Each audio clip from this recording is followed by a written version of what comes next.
Some say it is something unique which we haven't seen anywhere in the world. It's a beautiful mix of some unitary features, some federal features. And that is why some experts say that the best term that we can use for Indian constitution is that the Indian constitution is quasi federal. Then we discuss some other important concepts. For example, the theory of separation of powers, which has been attributed to French philosopher Montesquieu. We looked at the doctrine of checks and balances. And towards the end, we looked at constitutionalism. Clear? And we also discussed how constitutionalism can be worked around in India. The rule of law, uh, popular sovereignty is with the people, separation of powers, individual rights, independent judiciary, so on and so forth. But this was only an introduction. We will now dig deeper into the Constitution, and some of the themes which we did not touch yesterday, we will touch over a period of time. For example, we need to understand what is a transformative constitution.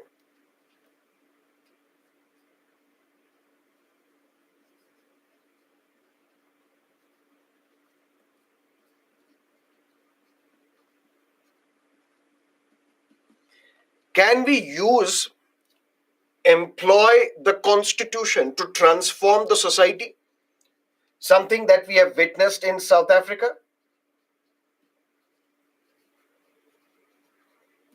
And there have been numerous Supreme Court judgments. Navtej Singh Johar judgment, Joseph Shine judgment, Shabrimala judgment, various judgments which we will discuss throughout the course of these lectures, where the Supreme Court has said that the power of the Indian Constitution, the role of the Indian Constitution is not just to tell us the way in which the polity is governed in India. The power of the Constitution is also to transform the society. Transform the society in the sense, how can we ensure that LGBTQ community, they also have the right to love, despite the fact that society may not be too accepting this idea of a same-sex relationship. But you can use this constitution to transform the society. It may not happen now, but it may happen over a period of time. How constitution can be used to transform the society, that we will discuss towards the end of these lectures. But now let's jump to the preamble of the constitution, because our constitution begins with the preamble. And what is this preamble? It's basically the philosophy of the constitution. For example, if you give me bribe to do something for you or your family or for your business, I may not accept this. Why? Because I'll tell you, this is not my philosophy. I'm brutally honest. For example, this is just an assumption. I may not be. I'm brutally honest. I will not take money to get things done for you. That's my philosophy. That's philosophy of an educational institute, maybe a very good institute, a very good school or a college or a university, is to impart quality education. They will not compromise on the quality education. They may compromise on infrastructure, but other areas, but not on the quality education. Why? Because that is their philosophy. That's their core belief. Look at the Indian Constitution. 12 schedules are there in the Constitution, 25 parts are there in the Constitution, more than 444 articles are there in the Constitution. But if you don't want to read the entire Constitution, but you want to understand the essence of this Constitution, what do? Do you have to read articles one by one to understand what is the basic crux of Indian Constitution? No.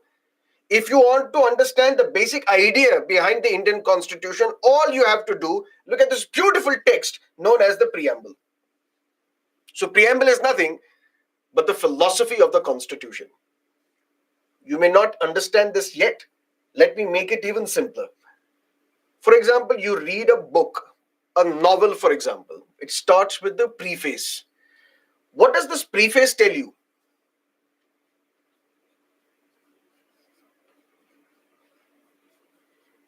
There is a preface to a book.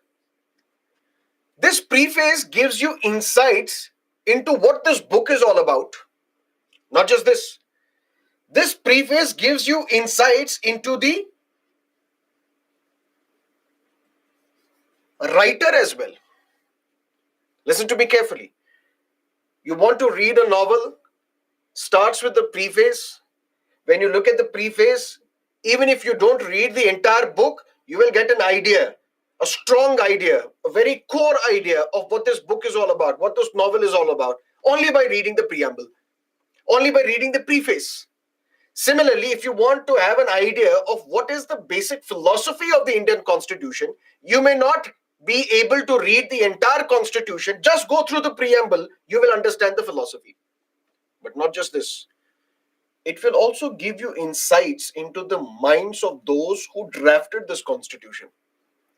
For example, if the preamble talks about liberty, equality, dignity, justice, so on and so forth, you may safely assume that all those members of the Constituent Assembly who drafted our Constitution, they were the believers of equality, they were the believers of justice, they were the believers of dignity. Otherwise, they would not have mentioned these terms in the Constitution in the first place. So, just like preface to a book gives you insights into the book, gives you a basic idea of what the book is all about, and at the same time gives you an idea, unlocks the minds of those who wrote this book. In a similar fashion, preamble is the philosophy of the Constitution, gives you insight into what the Constitution is all about, and also unlocks the minds of the makers who wrote this Constitution. Supreme Court has said in various judgments that preamble is basically, in a nutshell, if you want to ask what does preamble contain, preamble contains the ideals and the aspirations of the Constitution. What do we want to achieve through this Constitution?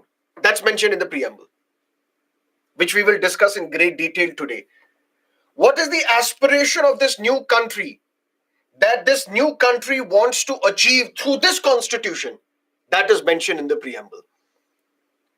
So preamble is basically all the lofty goals that we see in our Constitution, whether it is of justice, dignity, liberty, equality, so on and so forth. All these goals that we want to achieve through this Constitution, those goals are contained in the preamble. And in Berubari Union case, 1960, the Supreme Court said this preamble is a key to unlock the mind of the makers of the Constitution. And this is a question which was once asked in the prelims exam.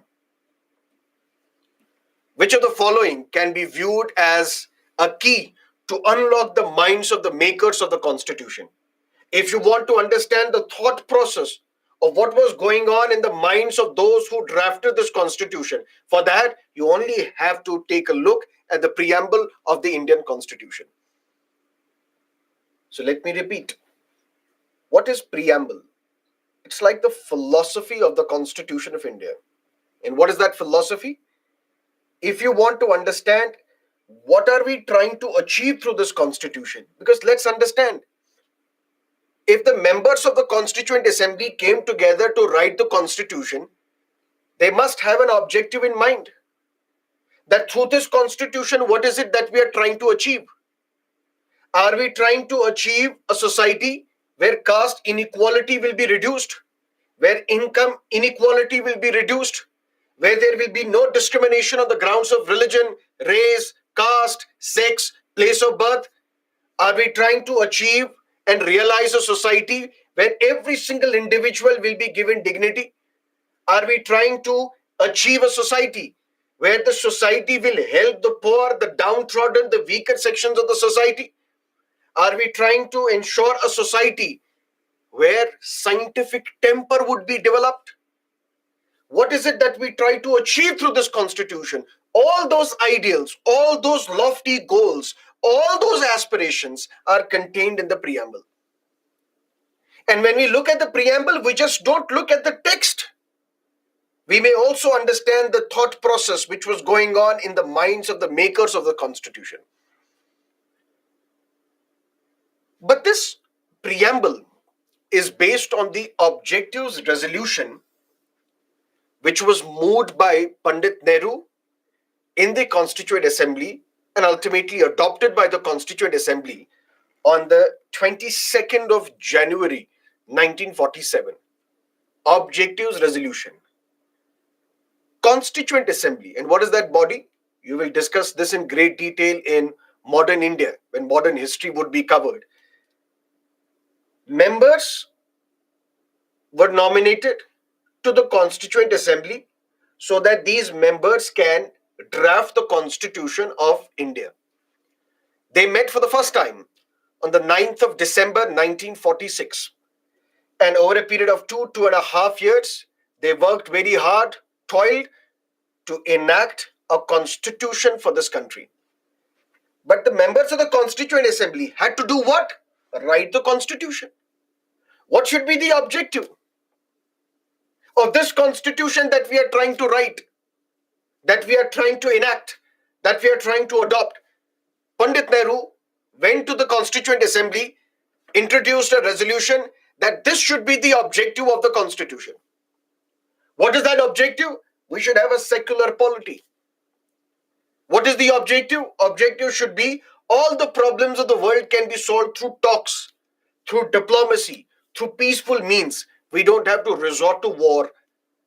There should be equality, there should be freedom of speech and expression, there should be liberty to say whatever you want to say. My dear members of the Constituent Assembly, this is what should be the objective of this constitution. Members of the Constituent Assembly accepted this and said this is a very good thing to do. We accept this objectives resolution, which was adopted by the Constituent Assembly on the 22nd of January 1947. And then the same objectives resolution, with some changes in wording, became the preamble to the Constitution. So we can say this preamble is based on the objectives resolution moved by Pandit Nehru and adopted by the Constituent Assembly on the 22nd of January 1947. The objective resolution, with some changes in their words, syntax, became the preamble to the Constitution of India.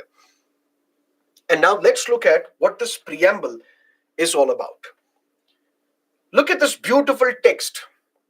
We, the people of India, having solemnly resolved to constitute India into a sovereign, socialist, secular, democratic republic, and to secure to all its citizens justice, social justice, economic justice, political justice, liberty, equality, fraternity, assuring the dignity of an individual.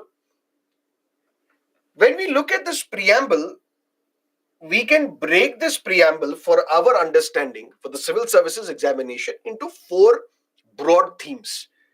In a sense, first, it says we the people of India. Second, it talks about these terms: sovereign, socialist, secular, democratic republic. Then it talks about something like justice, liberty, equality, fraternity, so on and so forth. And then it mentions a date, 26th of November 1949. Let's look at all these 4 themes one by one. The first is we the people.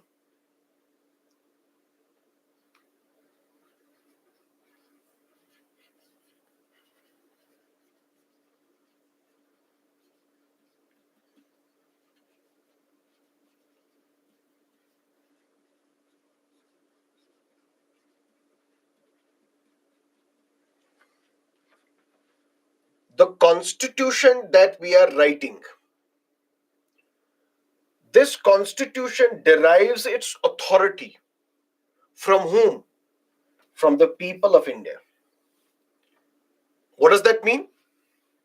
This constitution is not the gift of United Nations. This constitution is not the gift of United States. This constitution is not the gift of United Kingdom. This constitution is not the gift of any foreign power. This constitution is given to the people of this country by themselves. Indians were there part of the Constituent Assembly, And on behalf of the millions of the people of this country, they came together to draft and write the constitution of this newly independent India. So this constitution is the gift of the people of this country to themselves. So this constitution, whatever its authority is, the source of that authority are the people of this country. What is the source of my authority? I come from Byju's. That's why I'm teaching right in front of you. What is the source of authority that a police officer gets? He or she may be holding an important post in the police department. And from that department, that is the source of your authority. The source of your authority may be the chair that you're holding or occupying. But this constitution, what is the source of its authority? How can we say that everybody should respect this? How can we say that everybody has to adhere to this constitution? How can we say that everybody has to swear by this constitution and follow the spirit of this constitution? Because the source of its authority are the people. And in democracy, people are the ultimate sovereign. Ultimate sovereign in the sense, we don't like a particular government, we will throw this government out after 5 years. We may like this particular government and we will vote for this government back after 5 years. Ultimate power is with the people. They can make a government, they can change a government, they can vote somebody into power, they can throw somebody out of power. The ultimate power is with the people. And it is the same set of people who have given themselves the constitution. Which means if at all constitution has the authority, what is the source of that authority? What is the source from which the constitution derives its power, authority? That's the people of India. We, the people of India. And then we, the people of India, having solemnly resolved to constitute India into a sovereign, socialist, secular, democratic republic.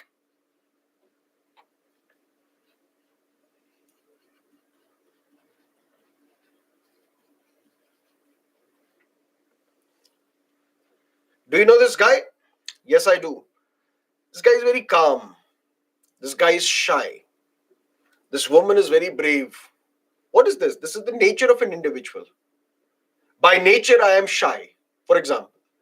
By nature, I'm very polite. By nature, I'm very forgiving. By nature, I'm very forgetful. So that's the nature of an individual. That's the nature of the society.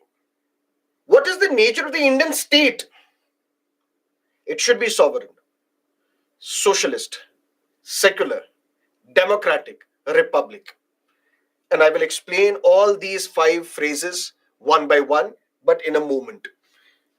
But the most important thing that you need to keep in mind is that all these terms are in capital letters. All these terms are in capital letters and there is no comma separating sovereign from socialist, socialist from secular, secular from democratic, democratic from republic. Which means you don't have to look at these terms in isolation. It is sovereign and socialist and secular and democratic and republic. No. It is one and the same. You can't separate one from the other. You have to look at this phrase in its totality. Sovereign, socialist, secular, democratic, republic. This is one term. And what is the implication of that? We will discuss in a moment. But first, what are we discussing? This beautiful text, preamble, we the people of India. For the civil services examination, we can break it down into 4 themes, 4 broad areas. First, it tells us what is the source of authority of this constitution. If this constitution is the sacred document of India, where does it derive its authority from? From the people of India. Second, it tells us about the nature of the Indian state. Sovereign, socialist, secular, democratic republic. Third, it also tells us about the objectives of the constitution.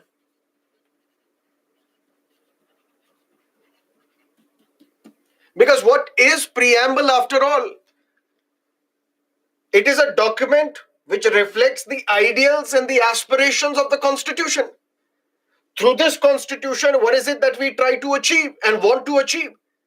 And what is it that we want to achieve? Justice, liberty, equality, fraternity, dignity of an individual. All these are the objectives of the Constitution. That's theme number 3. And theme number 4, the date of adoption. What do we mean by date of adoption?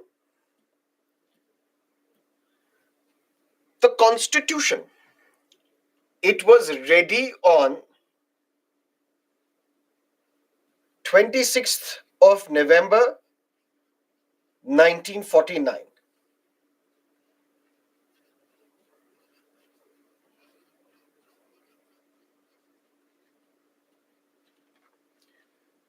Constituent Assembly, which met for the first time on the 9th of December 1946, worked very hard over a period of 2.5 years, and finally this constitution was ready on the 26th of November 1949.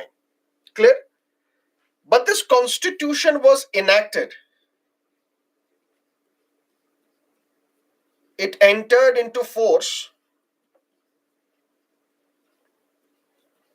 on 26th January 1950.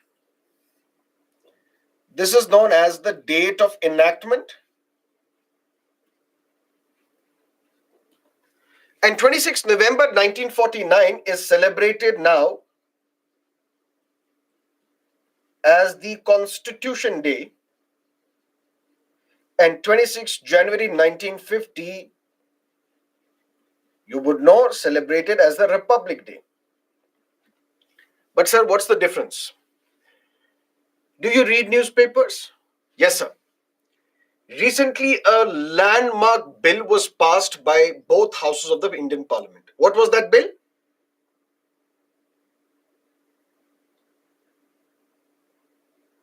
Women's reservation. Reservation for women in Lok Sabha, in state legislative assemblies. When was this bill passed?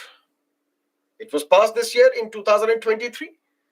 But when this bill would enter into force? When do we see women's reservation really implemented in India?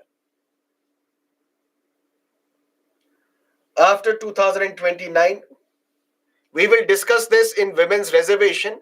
I don't see this happening even in 2034. But be that as it may, that means although the bill has been passed, but this will enter into force once delimitation would be carried out. This would enter into force when the census would be carried out. So this is a long process. That means you may have adopted a bill today, but you will implement this after a while. Similarly, Constitution was adopted on 26th of November 1949, but it was enacted, it entered into force, it got implemented few months later on 26th January 1950. But why? There is a story behind this. There is history to this. And that is thanks to or because of Pandit Nehru. Why Pandit Nehru?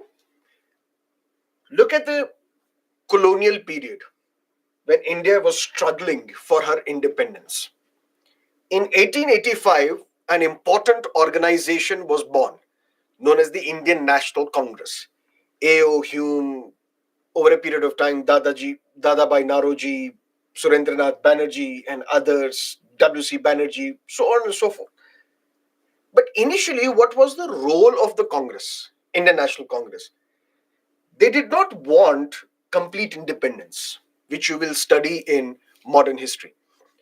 They were basically asking for reforms. Reforms in the sense, more and more Indians should be made part of the legislature. More and more Indians should be made to write the civil services examination so that Indians can become the Indian civil servants. And over a period of time, the demand of the Congress party was some sort of self-rule.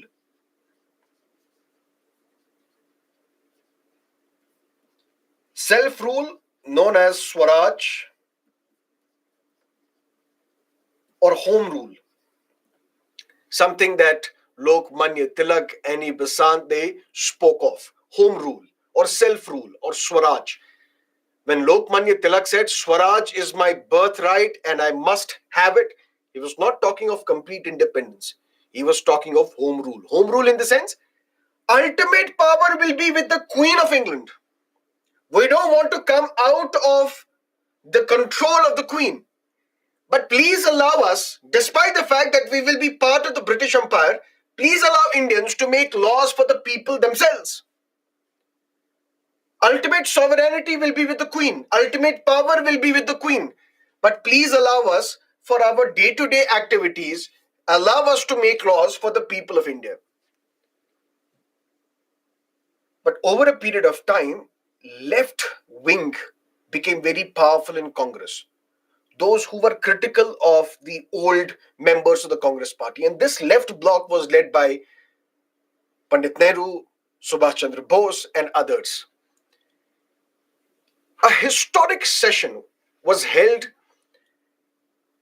in the aftermath of the Simon Commission. Simon Commission came to India in 1927.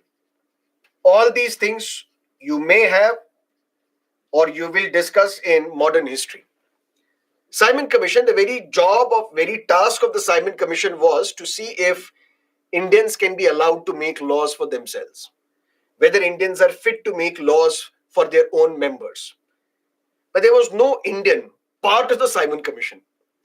So a commission which was responsible to check and see if Indians can make laws for themselves, there was no Indian on this panel of Simon Commission. Ultimately, it was boycotted.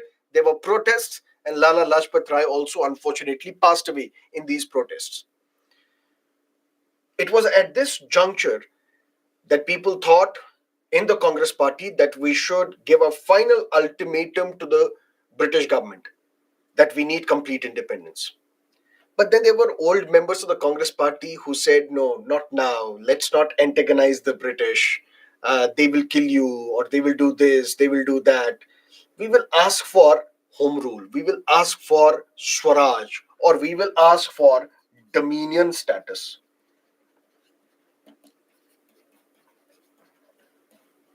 Which means India will be the dominion of the British Empire, will be under the control of the British Empire. But Indians will make laws for themselves. Indians will elect themselves and will make laws for their day-to-day activities. Members of the left wing of this Congress, Subhash Chandra Bose, Pandit Nehru, they were not happy with this. But they ultimately went with the old guard, supported the old guard, but said 1 year. If in 1 year the British government is not giving you dominion status, then don't interfere with our line of thinking. We will ask for complete independence. We will no longer be satisfied with dominion status or self-rule or home rule or Swaraj. And in 1929, a historic session of the Indian National Congress was held at Lahore. It was then an undivided India. Lahore was part of India. Indian National Congress session at Lahore in 1929, and a resolution was passed. This resolution called for Purna Swaraj.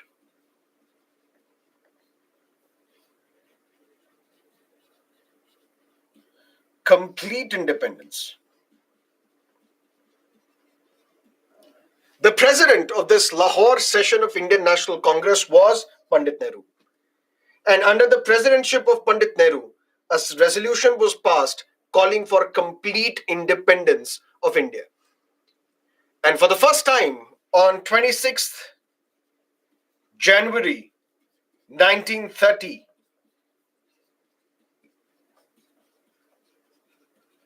Independence Day was celebrated. This was only for optics, although we did not get independence on that day, but this was just to fuel, to ignite the passions among the people, to give them confidence that independence is just around the corner. 26 January 1930, Independence Day was celebrated and the Indian flag was hoisted. So this date, 26 January, was very close to Pandit Nehru because this was when the first Independence Day was celebrated. after the Lahore Declaration, after the Purna Swaraj resolution. So Pandit Nehru asked the members of the Constituent Assembly that since it is 26 November 1949, the Constitution is ready, but can we shift, push, postpone the implementation, enactment of this Constitution by some days so that we can enact this Constitution? If we could not get independence on 26 January, at least let's enact the Constitution, give Constitution the force on 26 January 1950, so that this date, which is very significant in our history, is etched into the memory of all the Indians. And perhaps he was right. That's why we are discussing it today. Otherwise, we would not be possibly discussing the 26th January 1930 when the first Independence Day was celebrated. So, although the Constitution was adopted on 26 November 1949, which we now celebrate as the Constitution Day, but it was implemented on 26th of January 1950. And that day is celebrated as the Republic Day. And there is a history to that. For that, you need to go back to the Lahore Declaration of 1929. So this text preamble, it talks about four things. One, what is the source of authority of this Constitution? From where does the Constitution derive its authority from? We, the people of India. Second, what should be the nature of the Indian state? Sovereign, socialist, secular, democratic republic. What are the objectives of the Constitution? Liberty, equality, fraternity, dignity of an individual. And finally, the date on which the Constitution was adopted, which is 26th day of November 1949. So theme 1 and theme 4 we have discussed. Now we will discuss theme 2nd and theme 3rd. Let's look at all these natures one by one. But if you have got any questions, please let me know.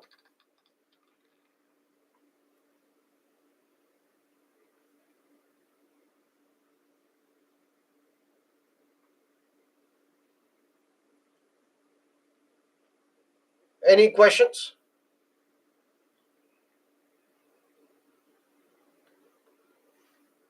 Clear.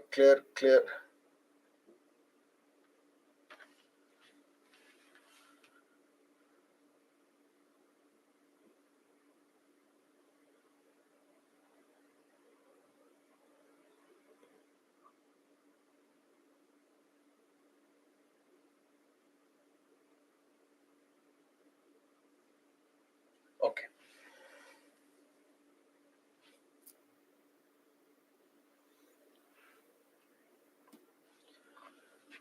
What is the nature of the Indian state? First, it is sovereign.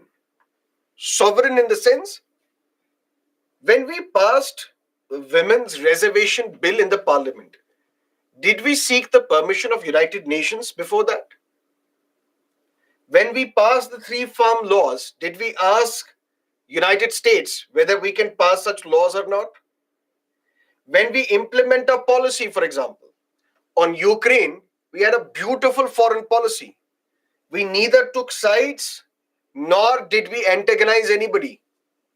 In a sense, Russia is an aggressor, invaded Ukraine, but we implemented a delicate balance where we said that the solution to this problem is talks, diplomacy, negotiation. War is not a solution.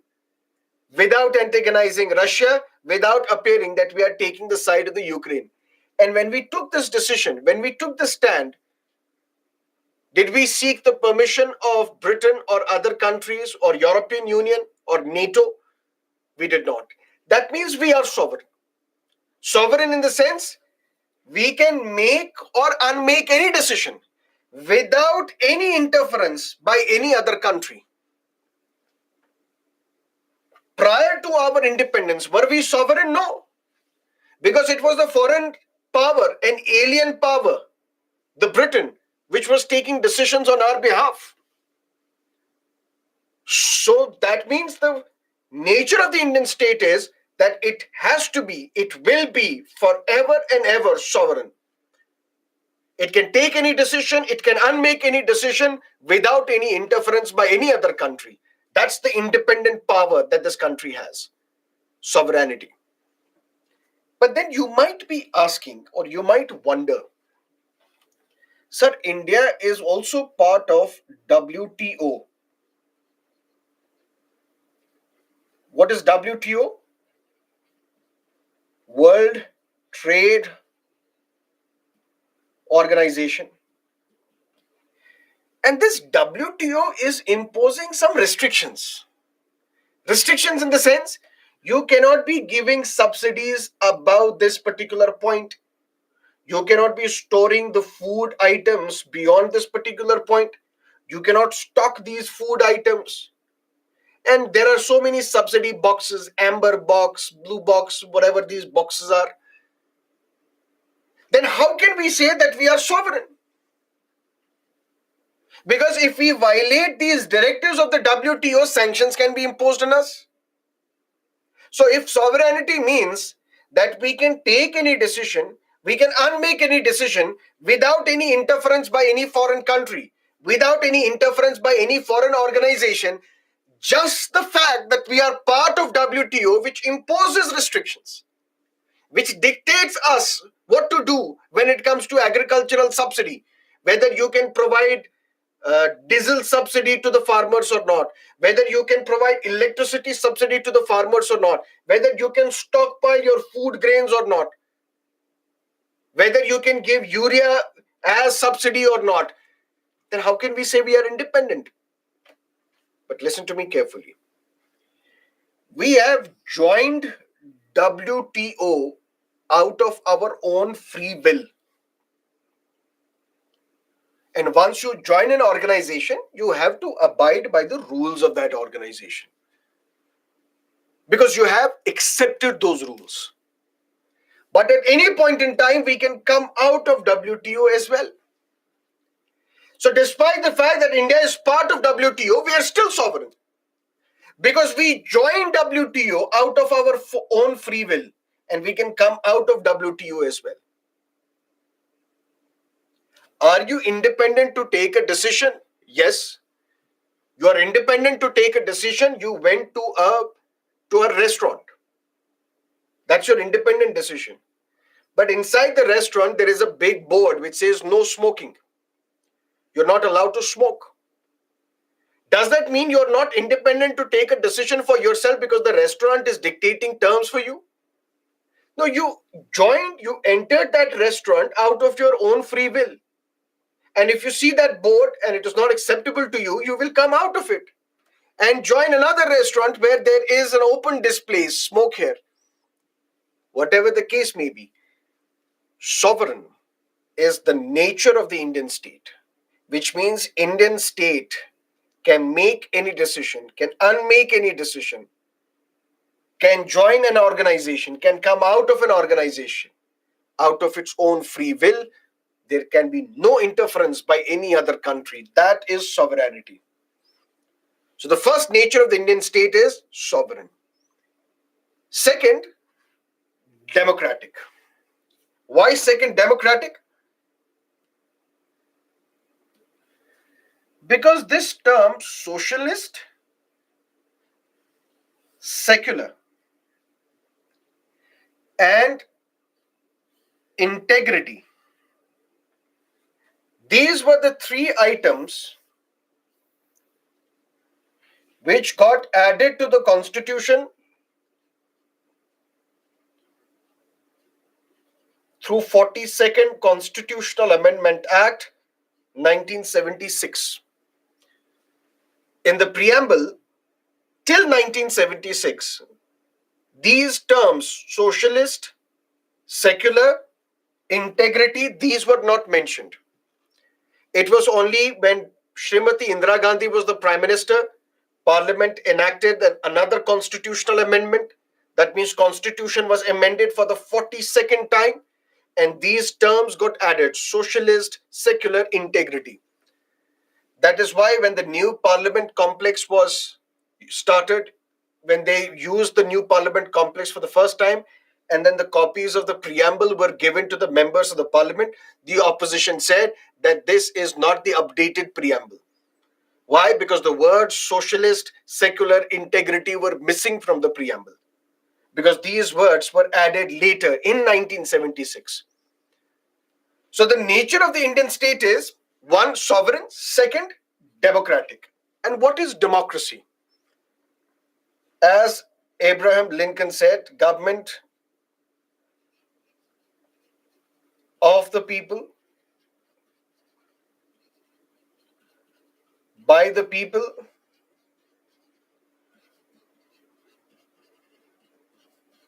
for the people. Listen to me carefully. I told you the nature of an individual. I may be shy, I may be forgiving, I may be forgetful, I may be calm, I may be angry. That's my nature. But the members of the Constituent Assembly who were writing the Constitution for India, they also had to talk about what sort of government do we have to implement in India. There can be an option of monarchy. Maybe we need a king. There can be a question of one party rule, just like in China. Communist Party is ruling forever and ever and ever. But the members of the Constituent Assembly said that this preamble or this constitution, which is the gift of the people to themselves, because it begins with we the people. Since this constitution is the gift of the people to themselves, we need to give power back to the people. And what is that power back to the people? You and me can contest elections and be the members of the parliament and the state legislatures. You and me can become ministers. You and me can become prime ministers or the presidents. So, democracy is the form of government that we chose for ourselves. Because in democracy, there is equal participation of all the people in building this country, in building the society, in building the country. And that is what Supreme Court said. In R.C. Podial versus Union of India, 1994, Supreme Court said democracy denotes people's power. What is the power of the people? We did not agree with this government when the government is saying Bharat Uday, India shining in 2004. We voted this government out of power and brought in a new government in 2004. Disliked this government in 2014, brought in another government. Like this government in 2019, voted this government back to power in 2019. Now you will have to decide what you want to do in 2024. That's the power of the people. So democracy denotes people's power and equal participation of all citizens in polity. Nobody can stop you from contesting the election. Whether you can win or not, that's the separate matter altogether. But nobody can stop you from contesting the election. So democracy is a form of government by the people, of the people, for the people. And that is another nature of Indian state. We will never be dictatorship regime. We will never turn into a monarchy. We will never turn into a one-party rule. We will always remain a democracy because that has been told by our constitution makers that is another nature of Indian state. One, we have to be independent, sovereign, to take any decision, to unmake any decision. Second, we have to be democratic. Third, republic. What do we mean by republic? Britain, for example, is Britain a republic? Is Britain a democracy? Yes, it is. Is Britain a sovereign? Yes, it is. Is Britain a republic? No. Why? Because we say Britain is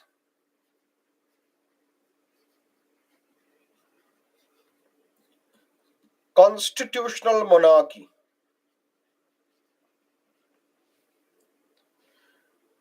India is a republic.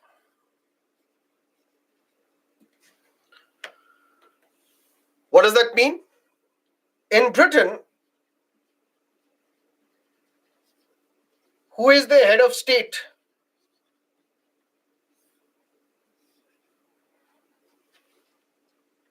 In Britain, it is the king. In India, who is the head of the state?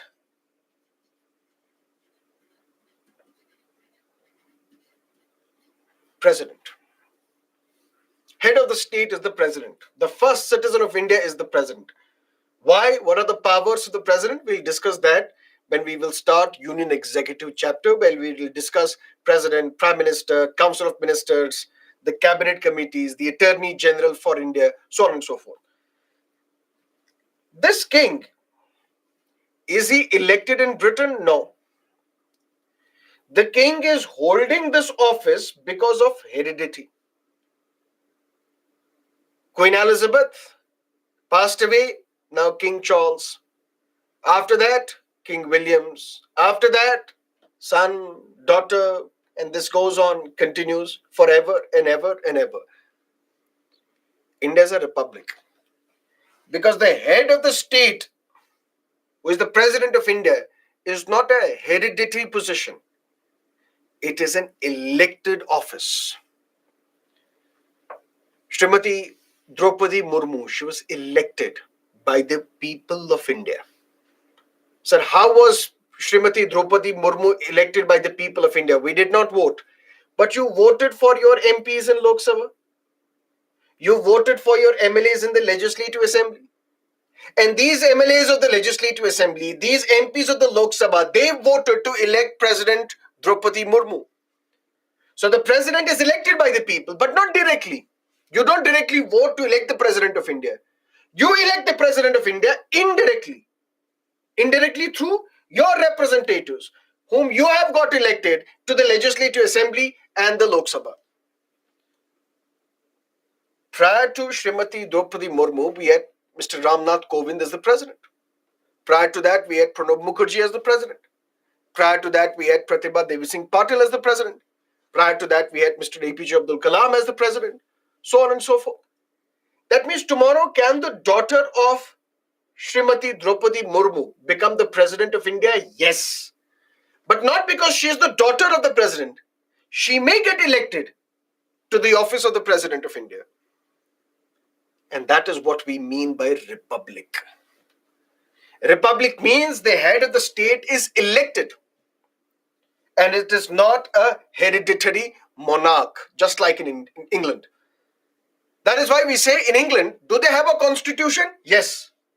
Although it's an unwritten constitution, but they have a constitution. But they are a democracy. They are a sovereign country. But they are not republic because the head of the state, the king, is not an elected individual. He's holding that office because of his descent, hereditary connection. So we say Britain is a case of constitutional monarchy.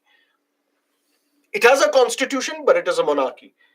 India is a case of constitutional republic because we have a constitution and the head of the state is an elected individual. But that's not the only thing that republic term denotes. This office of the President of India is open for anybody. Do we say that the president only has to be a male and not a female? No, we never say that. Do we say that this president should only be from North India and not South India? Do we say that this president should be from a particular racial group? This president cannot be a tribal. This president has to be part of the mainstream India. Do we say that this president should be of a particular religion? Can only be a Hindu or a Muslim or a Christian or a Sikh? No. That means this office of president, this office of the head of the state is an elected office.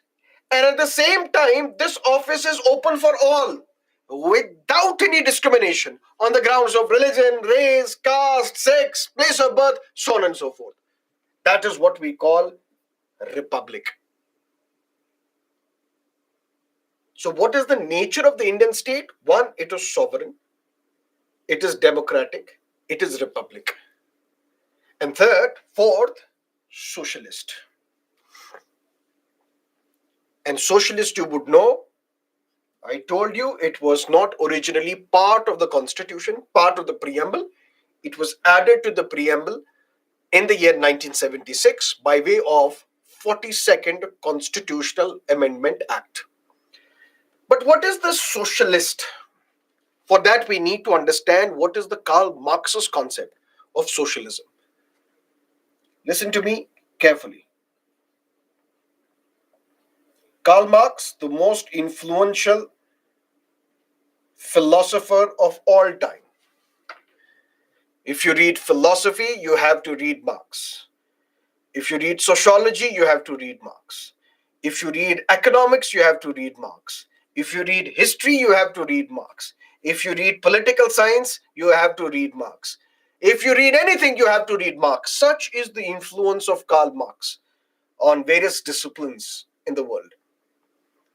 Karl Marx said that there is something known as the cyclical nature of history. And what is that cyclical nature of history? We started off with primitive communism.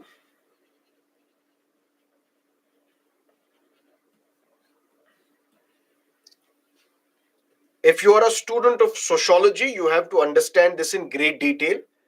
But we are not discussing sociology, we're discussing GS. So we will discuss this briefly so that you understand what socialism is. According to Marx, when the history started, when the society started, that was the phase of primitive communism, old communism. Communism in the sense, you, me, all of us, we were occupying this land. For example, there was no such thing as private property. It was not that this small piece of land belongs to me, this small piece of land belongs to you, this small piece of land belongs to you. No. This entire land was communal land. Communal is not a negative term only. Communal land in the sense that this land belongs to the entire community. Whatever was sown on this land, for example, a crop, and whatever was produced, that was equally distributed amongst all the members of the society. So it was a beautiful society. Beautiful society where nobody was rich, nobody was poor. Beautiful society where there was equality. Everybody was given equal share of this crop, of this produce. That was the beauty. A completely egalitarian society according to Karl Marx. Egalitarian in the sense, a completely equal society where there was no rich, there was no poor. Where there was no upper class, there was no lower class. Everybody was equal because this entire land belongs to everybody. Nobody is the private holder of this land. But Karl Marx says, over a period of time, this society got destroyed. And then we entered into a society known as ancient society.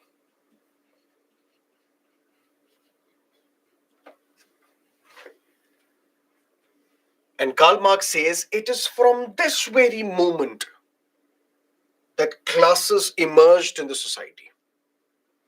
And Karl Marx says there are only two classes which emerge in a society: haves, have nots.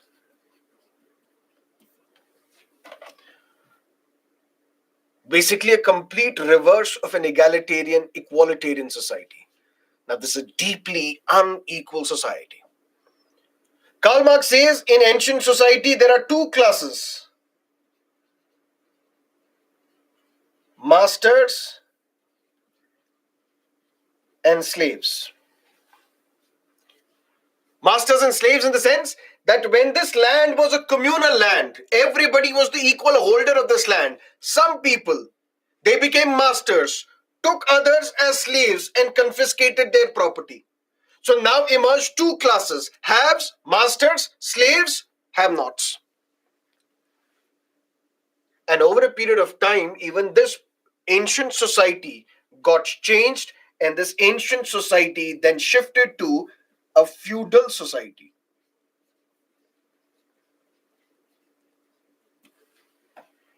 And in feudal society also, there are two classes: landlords,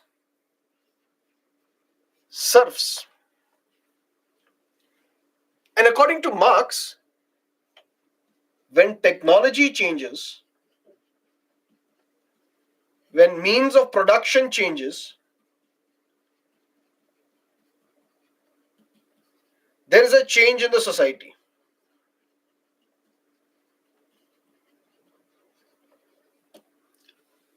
And what is that change in the society? Very briefly here, Karl Marx,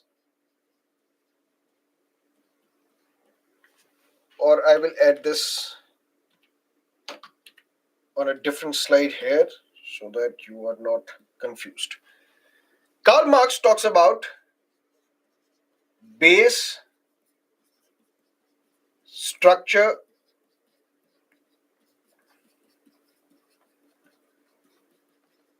hypothesis. What is that base structure hypothesis? This is the base.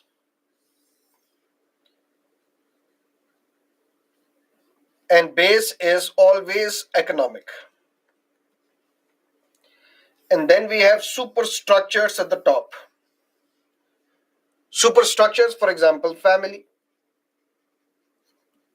Superstructure, for example, education.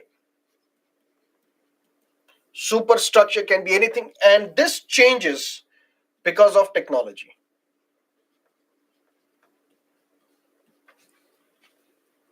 How? According to Karl Marx, everything is determined by economy. That's what Bill Clinton said in the 1990s. It's all economy stupid.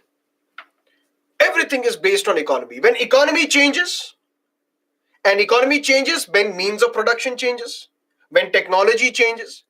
For example, when land was the primary source of revenue, when it got changed because we had industrial revolution. Industrial revolution happened because of the technology, when machines got invented.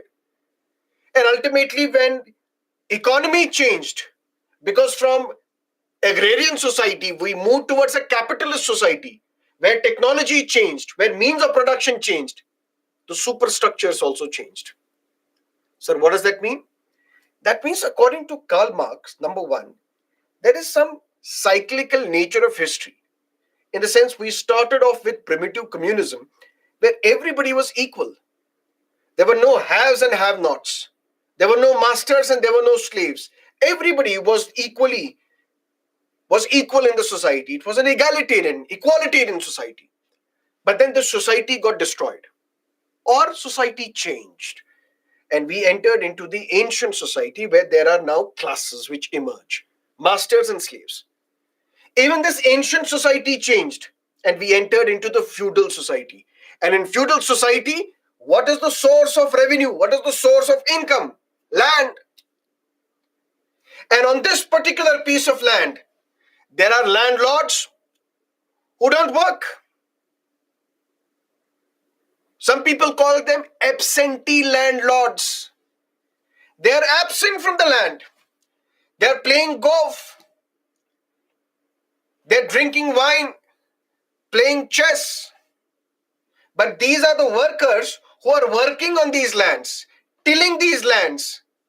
But what do they get? Peanuts. The real profit is controlled by these landlords. Landlords are becoming richer, richer, richer, and these serfs, these workers, these agricultural workers, they don't have lands and they are working for peanuts. Gulf, wide gulf between the rich and the poor. And Karl Marx says, after this feudal society,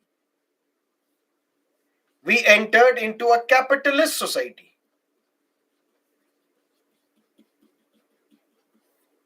And in capitalist society also, there are two classes. Because according to Karl Marx, after primitive communism, classes emerged, and there are always two classes, haves, have-nots. And in capitalist society, we have bourgeois, and we have the proletariat. Who are the bourgeois? Ambanis, Tatas, Birlas, Baijus, the owner, for example. They control the wealth.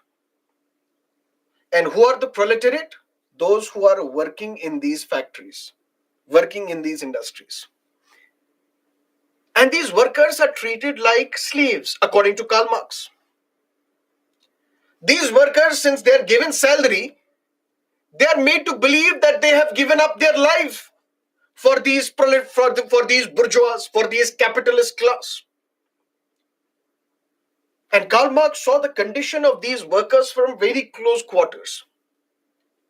Some were made to work for 18 to 20 hours a day, no medical insurance. Some workers even got their limbs cut because these conditions of work were very improper. There was no safety gear that was provided to these workers. And that is why Karl Marx, in his Communist Manifesto, said, "Workers of the world, unite! Unite and let's overthrow this capitalist system." Because he saw the evils of capitalism from very close quarters. And according to Karl Marx, society changes when technology changes, when means of production changes. And that is why he say there is something known as base structure hypothesis. Base is always of economic. When economy changes, and how does economy change? When technology changes. For example, when land was the principal source of revenue, then technology was introduced. Machines got invented. When machines got invented, ultimately what happened? We shifted our society from feudal society to capitalist society, where industries got developed. And Karl Marx says, whenever society changes, whenever this economy changes, superstructures at the top also change. Superstructure at the top, for example, family. How? When it was a feudal society, listen to me carefully. Beautiful application of mind by Karl Marx. When it was a feudal society, which basically means people will have to work on the agricultural field, because when you work on your fields, when you sow your crops, ultimately you get the produce. In feudal society, what was the sort of family? Joint family. Why joint family? Because more number of people in a family, less number of agricultural laborers you'd need, because you will be working in your fields. And the society was also patriarchal. In a sense, we need more men in the family, because more men means more hands. But when this feudal society changed, because economic base changed, we entered into a capitalist society. And in capitalism, you have to move to the cities. When you move to the cities, city life is costlier. So this family, joint family, the entire family cannot go to the city. So this joint family disappears, emerges a nuclear family. Husband, wife, their kids. They go to the city, they live there. Now we are in a hyper-capitalist society. And in this hyper-capitalist society, we see the disappearance of even a nuclear family. We see the emergence of something known as household. Household in the sense, a single member family, single parent family. We see the emergence of live-in relationships. Because whenever economic base changes, superstructure changes, family changes, education changes, politics changes, everything changes. But that is the domain of sociology. We will stop it there. We will come back to what Karl Marx said in a capitalist society. And you would know that society changes when technology changes, means of production changes. We entered into a capitalist society. There are two classes, haves, have-nots, bourgeois and proletariat. And these bourgeois, since they give salary to the proletariat, to the workers, they get a sense that we have got these workers as our slaves. They will do everything that we tell them to do. Karl Marx said, this is the horrific society and we need to get rid of the society as soon as possible.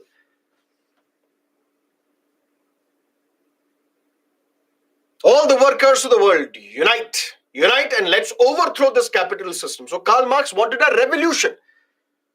Karl Marx said we have to have a revolution, even if it's a bloody revolution.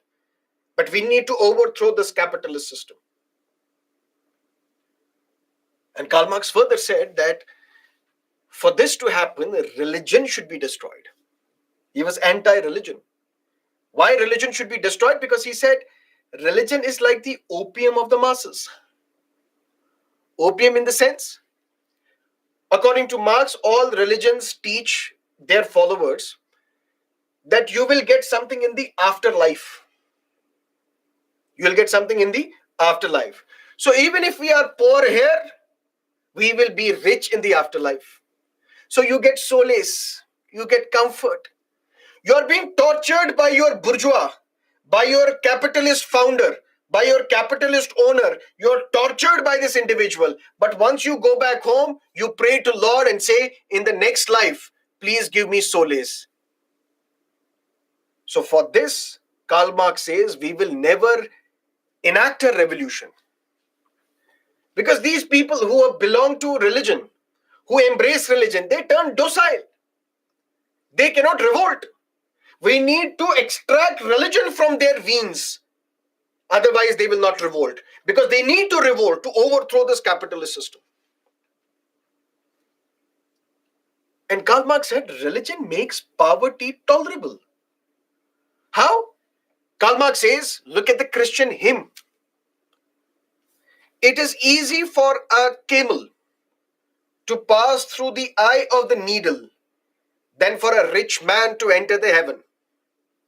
This is the needle which is used for stitching. On top of that needle, you see an eye. It's a very small hole. Christianity says, according to Karl Marx, that it is easy that a camel, big animal, can pass through the eye of this needle. It's very difficult, but that can happen. But it is not possible for a rich man to enter the heaven.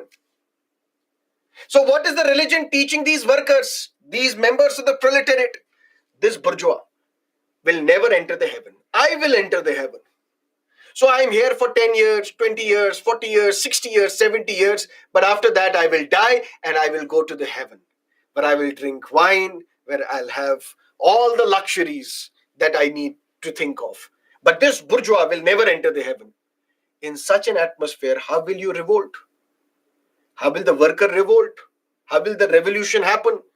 Because the workers will feel we are here only for a few years. After that, we will live the eternal life in the afterlife, full of wines and glory. Why should we revolt? And that's why Karl Marx said religion should be destroyed, because it's the opium of the masses. It is used to opiate the masses. But be that as it may, Karl Marx said the capitalist society has led to so much income inequality. Rich are becoming richer, poor are remaining the poorer. During pandemic, when people lost their lives, lost their jobs as well, lost their salaries as well. Some salaries were halved, some salaries 3/4 were cut. There were few businessmen who reached the top of this wealth map. Rich becoming richer. And this gulf, according to Oxfam report, Oxfam is an organization which tracks the income inequality throughout the world, based in London. According to that report, 1% people control what other 99% people have. So there are only 1% people in the world who control the wealth of the 99% other people. Or should we say 99% of the wealth? Such is the income inequality. And for that, Karl Marx said this capitalist society should be destroyed. And this capitalist society can be destroyed, and we will enter into a stage of socialist society. What will happen in this socialist society? There will be no private property. What will happen in the socialist society? State will control everything.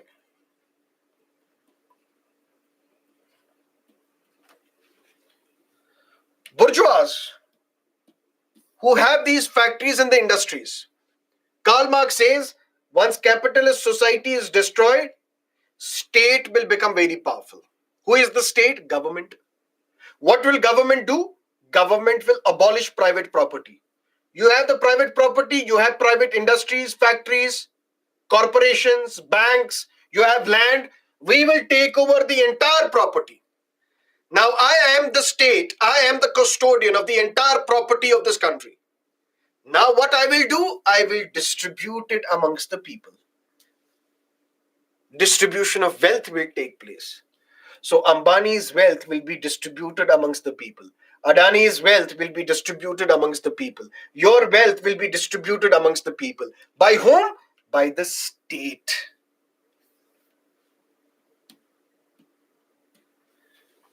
It may be possible that this distribution will take some time. It may be possible that this distribution may not be quick. But this will happen when the state will take over the entire property. And slowly and steadily, the rich, their income comes down, because we are now lifting the income of the poor. It will come down, come down, come down, come down. And then ultimately we will reach a place where there is equality in the society. When there is equality in the society, does this remind you of everything? An old society, primitive communism. And Karl Marx says, then we will enter into communism. That's why Karl Marx said there is a cyclical nature of history. We started off with primitive communism. Then we entered into the ancient society. Then we entered into the feudal society. Then we entered into the capitalist society. Then we may enter into a socialist society. And in this socialist society, what will happen? The government controls everything, and government starts distributing to the people. But once this process is complete, we enter into communism, where everybody is equal. What will happen to the state? Listen to me carefully. What was the role of the state in socialism? To distribute wealth. Now that the government has played its role, has performed its duty, its job of distributing wealth, now we don't need even the government, according to Marx. We don't need even the state, according to Marx. And that is why in communism, Karl Marx states, state will wither away.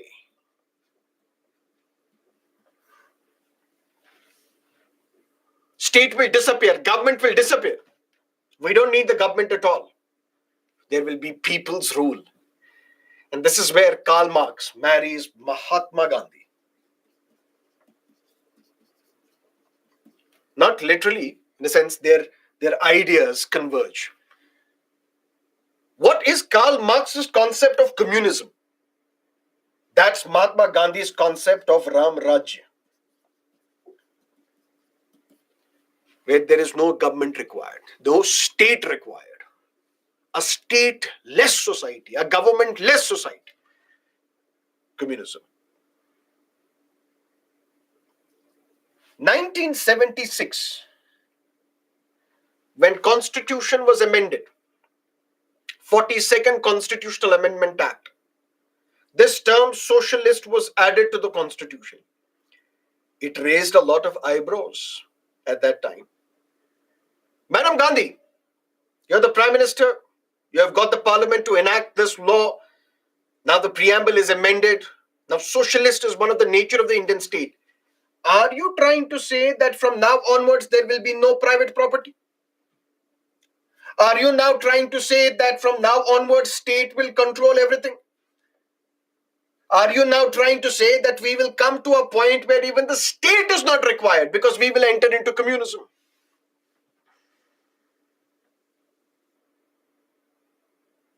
Indira Gandhi said, I have my own definition of socialism. She was asked, Madam Gandhi, what is your definition of socialism? She did not elaborate. She did not answer. Can the Constitution of India talk about socialism in the way Karl Marx spoke of socialism? Constitutional experts say no. What is this socialism then, which our constitution is talking about?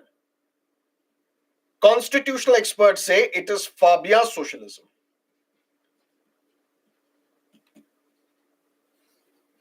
Some people say it is Gandhian socialism.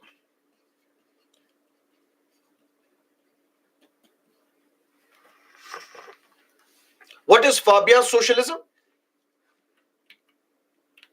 What did Karl Marx say? That this capitalist society should be destroyed so that we have a socialist society. That's what Karl Marx said. And how can we transition from a capitalist society to a socialist society? For that, there needs to be a revolution. All the workers of the world unite. Fabian socialism is one school of thought in London. They say, look at the objective, don't look at the means. What is the objective? The objective is to minimize the gulf between the rich and the poor. That's what you're saying. The objective is that the rich should not become richer and poor remain poorer. That should not happen. That's what you're saying. Yes. For that, we don't need revolution. If Karl Marx says we need to transition from a capitalist society to a socialist society, and for that the workers of the world will have to unite and overthrow the system through revolution, why do we need revolution?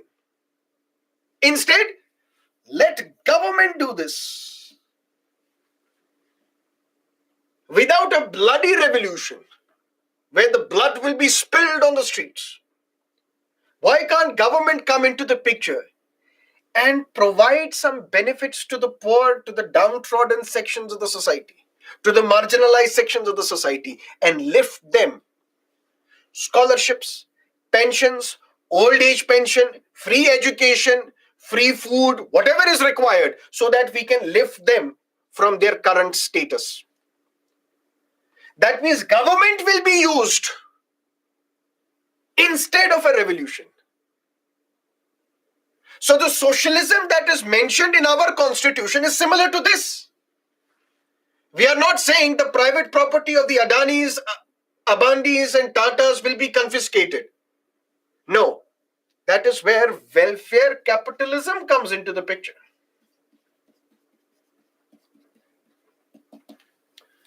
We will take FDI. We will impose taxes on the rich. And whatever money is generated, we will give it to the poor. Free bus ride for all the women in Karnataka. Scholarships for the students. Free food. Free education.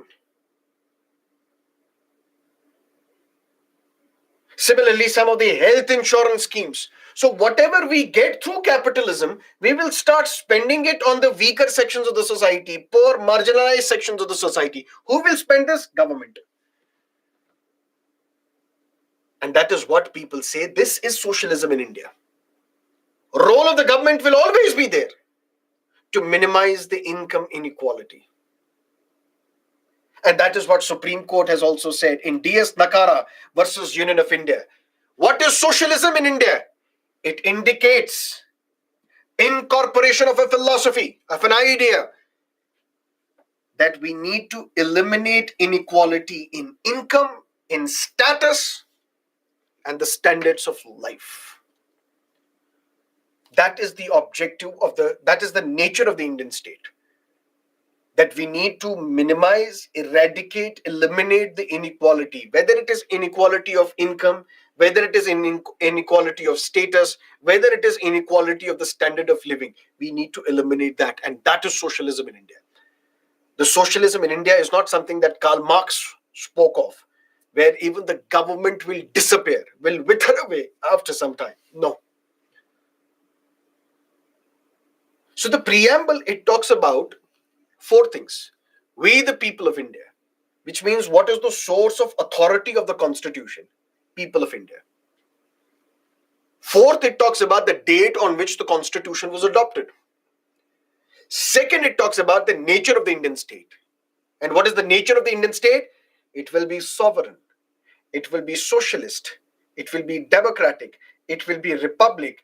And the last thing, it will be secular. What is secularism? Anybody?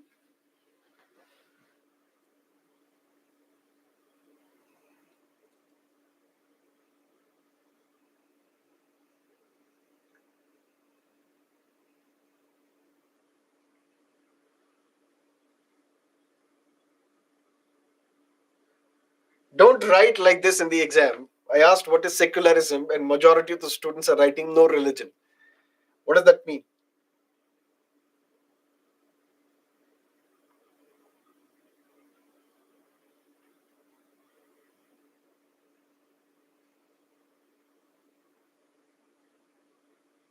Okay. When we look at Europe,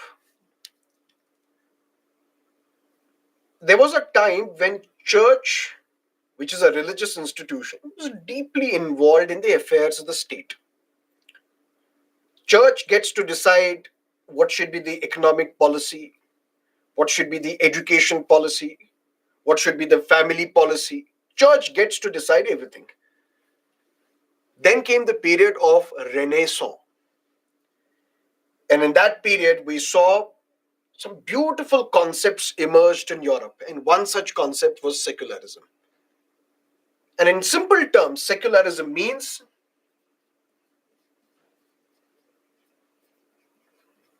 separation of church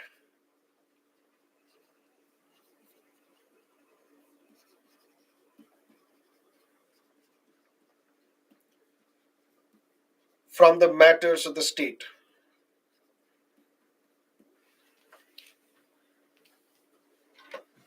In simple terms, state, which means the government, for example, they will decide what should be the foreign policy, what should be the economic policy, whether we need FDI or not, whether we need FII or not, whether we need to liberalize our economy or not. The state gets to decide the social policy, the laws. The church would not interfere at all. Church, you only deal with your religious matters. Don't interfere in the affairs of the state.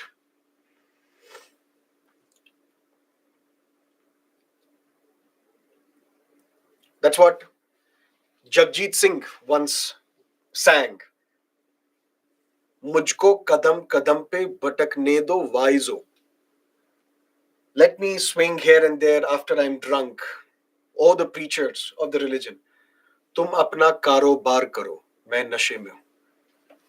Those who don't understand Hindi, I'm sorry, but I will translate and try to translate.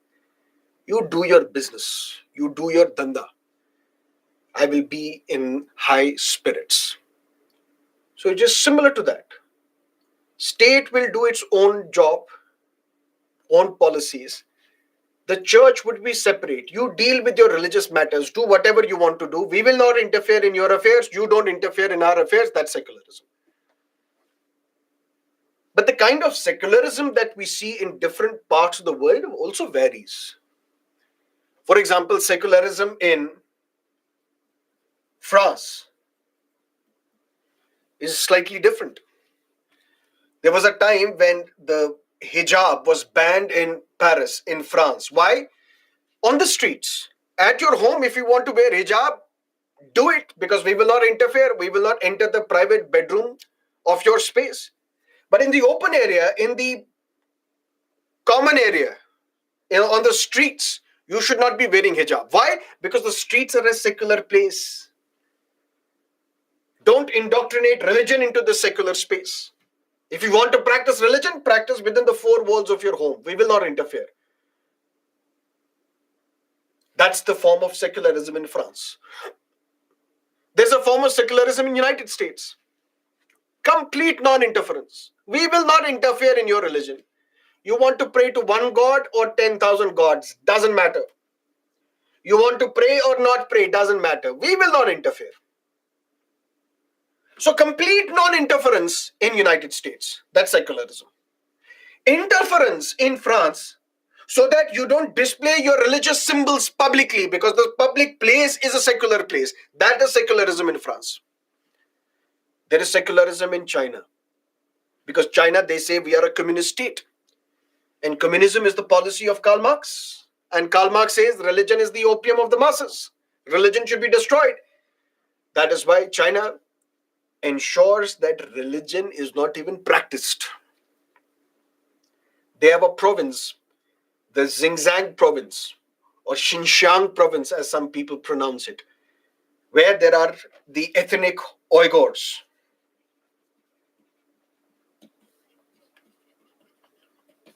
who are predominantly Muslims. They're not allowed to fast during the holy month of fasting. They're not allowed to pray because the state is secular. They don't want you to practice religion because the state is anti-religion. But India is different. India is unique, just like India. And what is the secularism in India?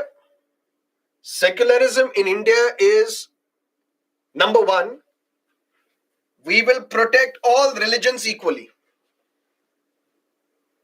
And the state will not uphold any religion as the state religion. No religion will be the state religion in India. And this is something contrasting to what happened in our neighborhood. The country was divided in the name of religion. Pakistan emerged as the Islamic Republic of Pakistan, but not India. India stayed secular. Bangladesh became an Islamic Republic. Myanmar, one form of Buddhism, became the state religion. Similarly, in Sri Lanka, one form of Buddhism became the state religion. But India stayed away from its neighbors in upholding the principle of secularism. If secularism means church and state are separate, church will not interfere in the state will not interfere in the church, basically religious places.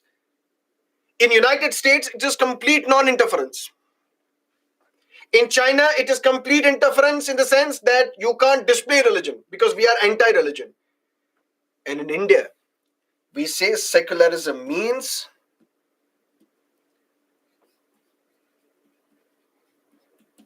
principled distance. Principled distance in the sense, number one, we will protect all religions equally. Protect all religions equally in the sense, if there is Kailash Mansarovar Yatra, we will fund that yatra. We will give free tickets to the people, go to that yatra. And if there are people going on a Hajj pilgrimage, we will subsidize them as well. Although that subsidy has now been removed, but there was a time when the subsidy was given for the Hajj as well. Equal protection of the religion in the sense, we will give donation for the construction of a mosque as well, for the construction of a gurdwara as well, for the construction of a temple as well. We will equally protect all religions. And no religion will be a state religion. And secularism also in India is unique.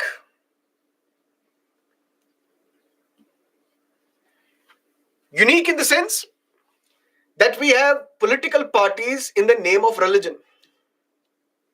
Akali Dal, All India Ittihadul Muslimin, or Majlis-e Ittihadul Muslimin of Mr. Owaisi.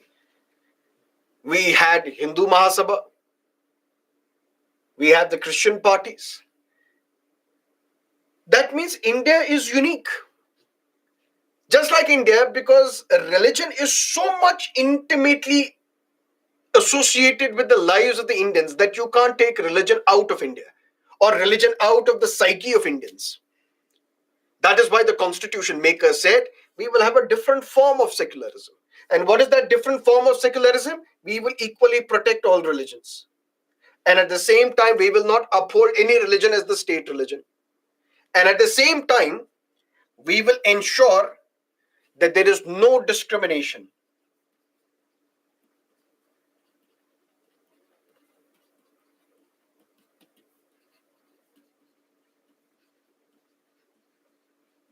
On the grounds of religion. For example, Article 15 of the Constitution, which we will discuss next week, it categorically states that the state shall not discriminate anybody on the grounds of religion. Article 16, for example, it says there shall be equality of opportunity in public employment. When UPSC advertises posts, announces jobs of the civil services examination, there is no discrimination on the grounds of religion. It's not that only Hindus and Muslims can participate, Sikhs and Christians cannot. Anybody can participate regardless of your religion. Article 27, which says the taxes that you and me pay cannot be used for the promotion of a particular religion. For example, what would happen during the time of Aurangzeb or even prior to Emperor Akbar, because Akbar abolished it later? Jizya. It was a tax, primarily on non-Muslims. So if the Mughal Empire wants to protect you, protect your property, you have to pay tax. Such form of jizya cannot be imposed in India. That the state will protect you if the Muslims will pay this tax, if the Christians will pay this tax, if the Buddhists will pay this tax, if the Sikhs will pay this tax. No, that cannot happen because that is prohibited by Article 27. And all these important articles, they uphold the concept of secularism in India, that there is no discrimination on the grounds of religion. That is secularism in India. So, what is the nature of the Indian state? Sovereign. You know that. What's the meaning of sovereign? Socialist, secular, democratic, republic. But when we look at this term secularism, in GS paper 2, in polity, we have to just look at the legal aspect of secularism.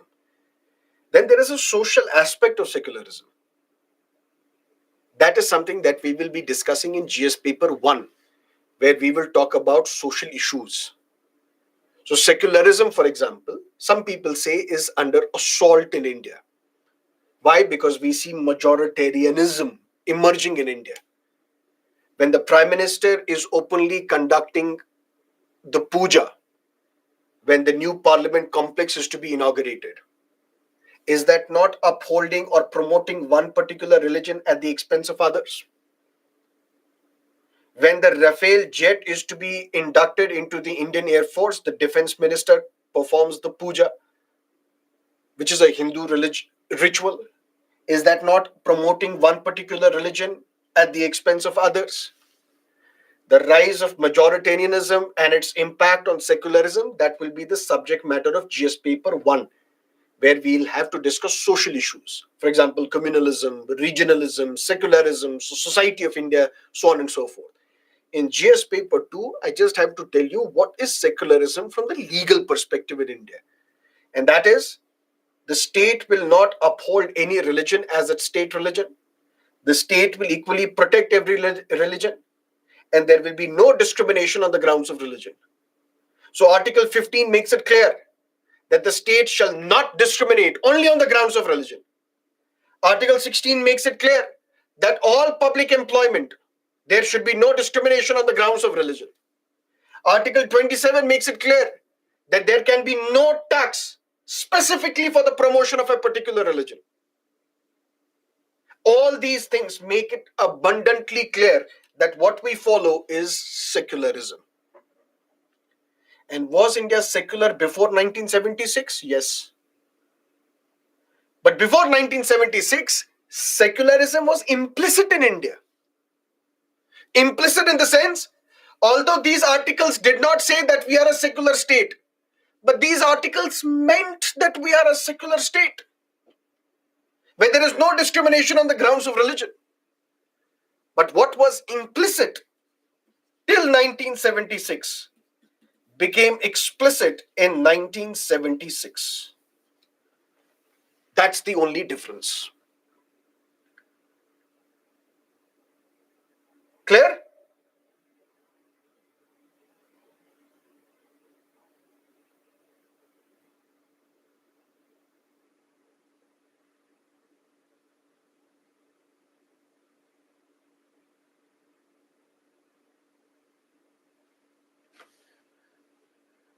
Clear? Clear?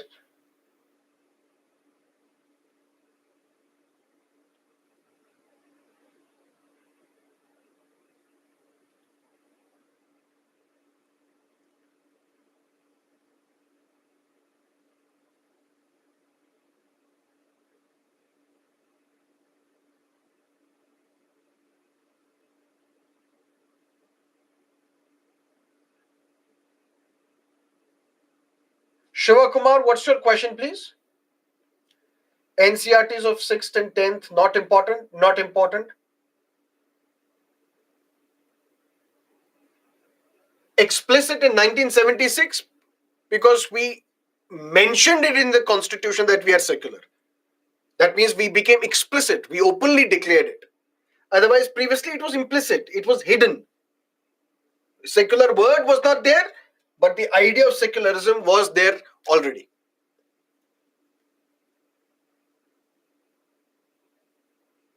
Okay. Now we will look at the last theme that we have to cover from the preamble, which is what are the objectives of the preamble, objectives of the constitution as mentioned in the preamble. And the first objective is justice. And what sort of justice? Justice in the sense, give dignified treatment to everybody. And what is that dignified treatment? There should be justice in social sphere, in economic sphere, in political sphere. Social justice, for example, there was a time, or when we look at, some people say that in Rig Ved, there is Purusha Sukta hymn, which talks about Chatur Varna system. Varna system in the sense Brahmins, Kshatriyas, Shudras, Vaishyas. There are experts who say that this was a Varna system. This was some sort of division of labor. Division of labor in the sense, in an organization, there, let's say in our organization, there are teachers. There are those who write the content. There are those who support us operationally. That doesn't mean one is inferior or the other is superior. It only means division of labor. Division of labor in the sense, hands are used to slap, to eat as well. Mind is used to think. Eyes are used to see. That doesn't mean eye is superior to heart or mind is superior to mind is superior to heart, and so on and so on. Every organ is important. It's just division of labor. So just like in that society, there was division of labor, Varna system. That is why Mahatma Gandhi was in favor of Varna system. That is the disagreement that Dr. Ambedkar had with Mahatma Gandhi. Mahatma Gandhi was in favor of the Varna system, that there has to be a division of labor in the society. Everybody cannot become a doctor. Some have to be teachers as well. Everybody cannot become a teacher. Some should be there to support others as well, participate in trade. There should be others who will clean the roads as well, whether dry cleaning or manual cleaning, whatever it is, but we need people to clean the roads as well, or we need machines for that. So there has to be division of labor in the society. And that is how those who would teach, those who would do the philosophical work, they were the Brahmins, or they were called Brahmins. Those who would be participating in wars, defending the territory, they would be called Kshatriyas. Those who would participate in the trade activities would be called the Vaishyas. And those who would do the menial jobs, who would support the other three Varnas, they would be called Shudras. But this was division of labor. And then this division of labor became division by birth. So a child born to a Brahmin remained a Brahmin. Child born to a Shudra remained a Shudra. And a Shudra can never become a Brahmin. A Shudra can never take education and become the preacher or the educationist or the teacher, cannot even read Sanskrit. Then it became discriminatory. And it became discriminatory to such a level that if I was a Dalit, I would walk on the road, I would see the Brahmin coming from the other side or an upper caste coming from the other side, I would jump in the mud. Because my stench would cause pollution to the member of the upper caste. And that is why some people said, some experts say that this entire discrimination was based on these twin concepts of purity and pollution. The dress, the food habits, the drinking habits of the Brahmins are pure. The dress, the food habits, the drinking habits of the Dalits is impure, polluted. So if I'm a Dalit, I would see the member of the upper caste coming from the other side. Even my shadow would cause pollution to them. I would jump in the mud. I cannot spit on the floor. I had to carry a pot around my neck and spit in that pot. I cannot drink from the well, which is meant for the upper castes. I cannot even take cooked food from them. Dr. Ambedkar, who was a Dalit himself, for days he could not drink water in the school. Why? Because the well from which he was allowed to drink water, it was dry. And the other well, which was full of water, he could not drink water from that because that was meant for the upper castes. That was a society. And if that society continues even after independence, then what is the need for independence? If such a society, such a discrimination continues even after independence, then what is the need for this beautiful document called the Constitution? Constitution said in its preamble that our first and the foremost objective is social justice. And that social justice where there will be no discrimination on the grounds of caste, where there will be no discrimination based on these so-called concepts of purity and pollution.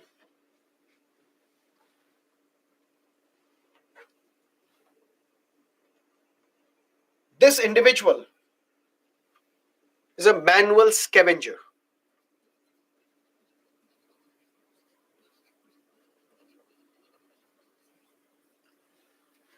Scavenger in the sense, there are our septic tanks,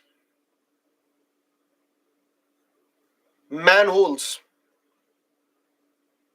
These men, they enter the manholes because we need to manually clean them. They enter into these manholes. These manholes are full of dirt. They eject poisonous gases without any security gear, without any helmet, without any mask, without any gloves, without the protective gear. They enter into these manholes and they inject these poisonous gases and then they die. And all these manual scavengers, these are the members of the Dalit community. Why? Because what was meant to be division of labor became division by birth. That means these members of the Dalits, they will always clean this dirt. Despite ending the menace of manual scavenging, deaths continue. So there is a clash between constitutional objective and the empirical reality. Constitutional objective is we will implement social justice, but the reality is justice is too far even now. But we will discuss that over a period of time. But first we need to understand what is social justice. Justice for all in social sphere without any discrimination on the grounds of caste or sex. That is the objective of the Constitution. Clear? Let's take a break. It's 7:50. We will meet at 8:05 a.m. See you on the other side of the break.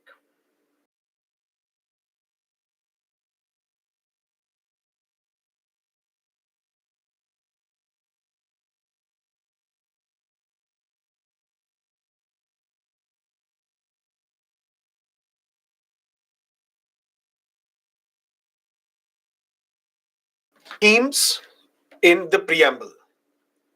The fourth one,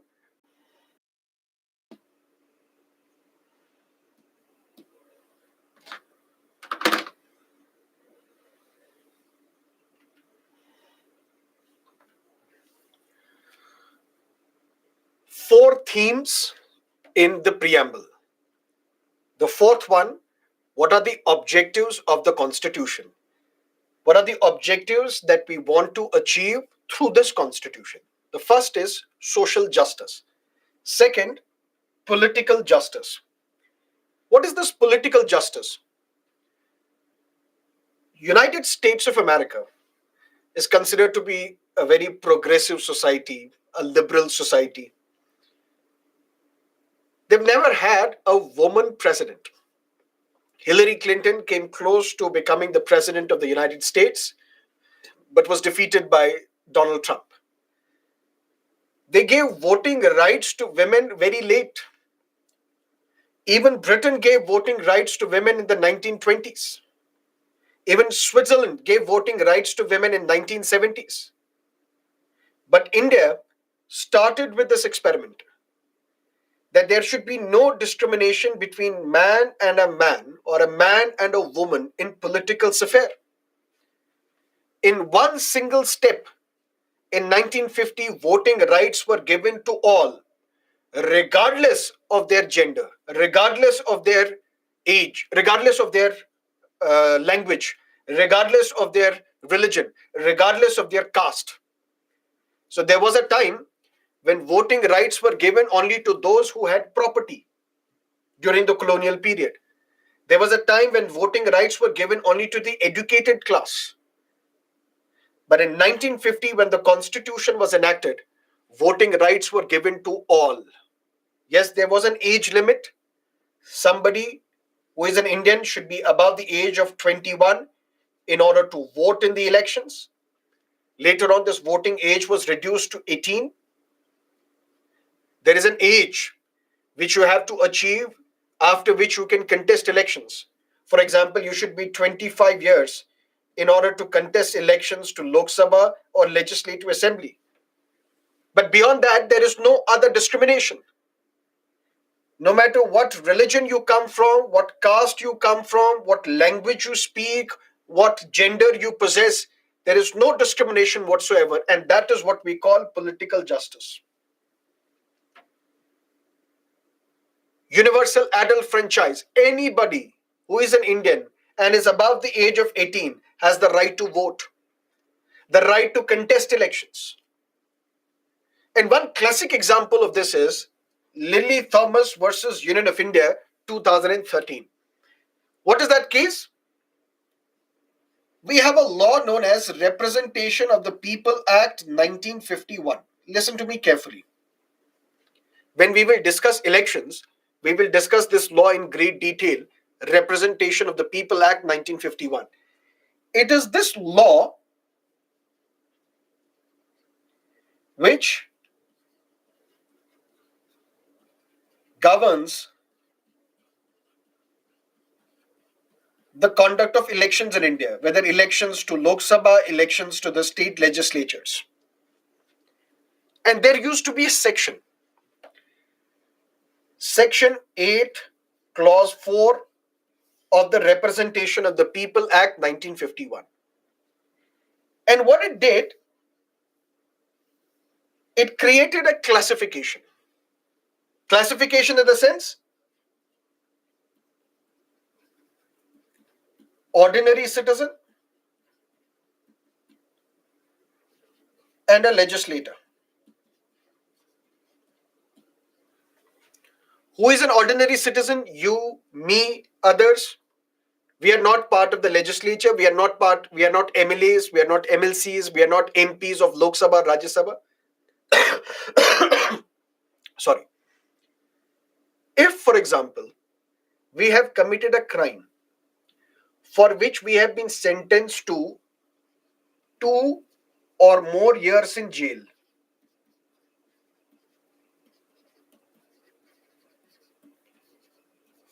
we are disqualified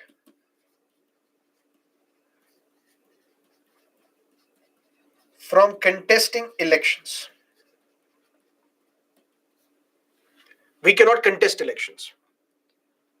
Which means you and me, we are not legislators, we are not members of the parliament, we are not members of the state legislatures. If we have committed a crime for which the court has sentenced us to 2 or more years in jail, we cannot contest elections. We are disqualified from contesting the election. But if there is a legislator, now let's assume I am a legislator, I am a member of the parliament or a member of the state legislature. I have committed a crime for which the court has sentenced me to 2 or more years in jail. I am not disqualified. I can still continue as a lawmaker. I can still continue as a legislator, and I have 3 months. Within 3 months, I have to appeal to a higher court. For example, the district court has said you are guilty, you are sentenced to 2 or more years in jail. I am a legislator, I will not be disqualified. What I have to do, I have 3 months. Within 3 months, I have to approach the High Court. If the High Court says no, this sentence is set aside, I will continue as a legislator. If the High Court also says no, you are guilty, you are sentenced to 2 or more years in jail, even then I am not disqualified. What I have to do, I have to approach Supreme Court within 3 months.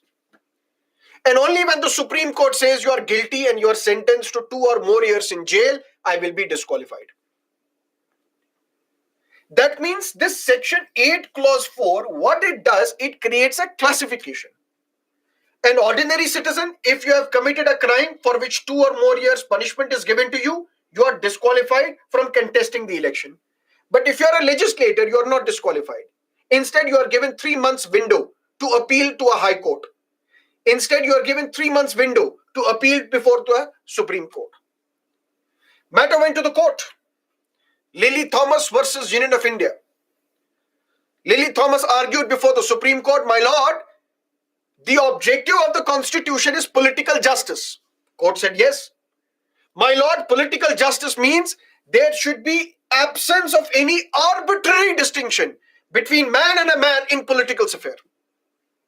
What is this arbitrary distinction? Without any logic. What is arbitrary distinction, for example?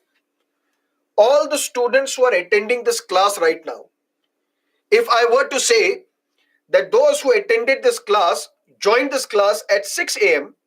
till 7 a.m., you cannot ask me any question. But those who joined between 7 to 8, they can ask me 10 questions. And those who join after 8, again, they cannot ask me any questions. This is arbitrary distinction without any logic. What is the logic? To say that those who joined the class right on time, they cannot ask me questions. And those who joined the class midway, they can ask me 10 questions. What is the logic behind this? What is the rationale behind this? What is the thought process behind this? This is illogical. This is arbitrary. Can I still create a distinction? Yes.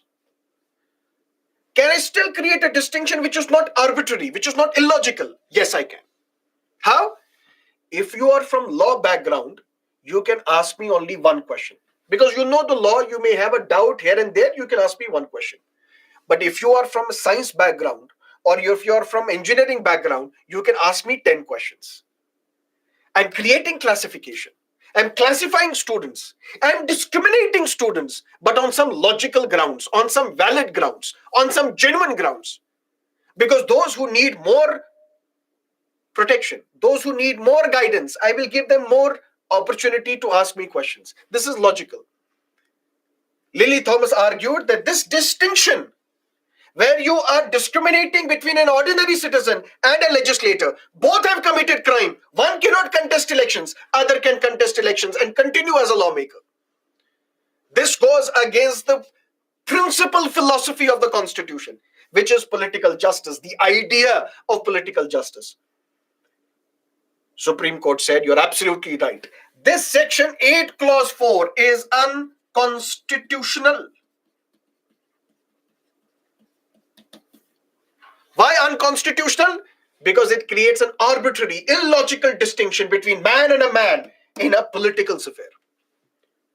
Now, the moment you are convicted by the court of law, for which you are sentenced to 2 or more years in jail, on the date of your conviction, you will be disqualified.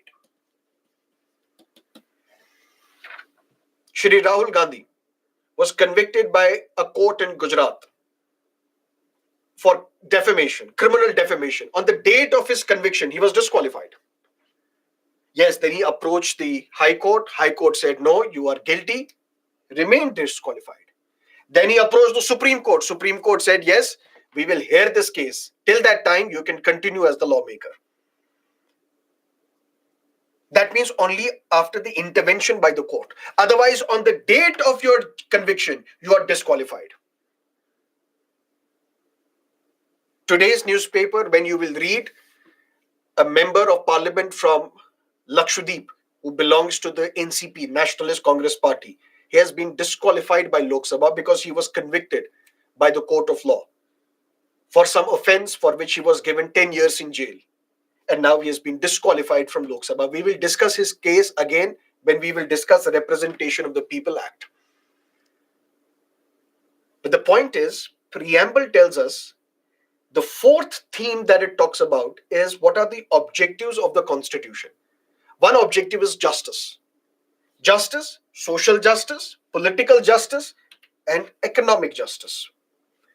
What is economic justice? There are people who may not be able to get a job, get livelihood opportunities. Why? Because they belong to poor sections of the society. They don't have means for education. Should we leave them to the mercy of God? Or should we give them scholarships? Should we give them pensions?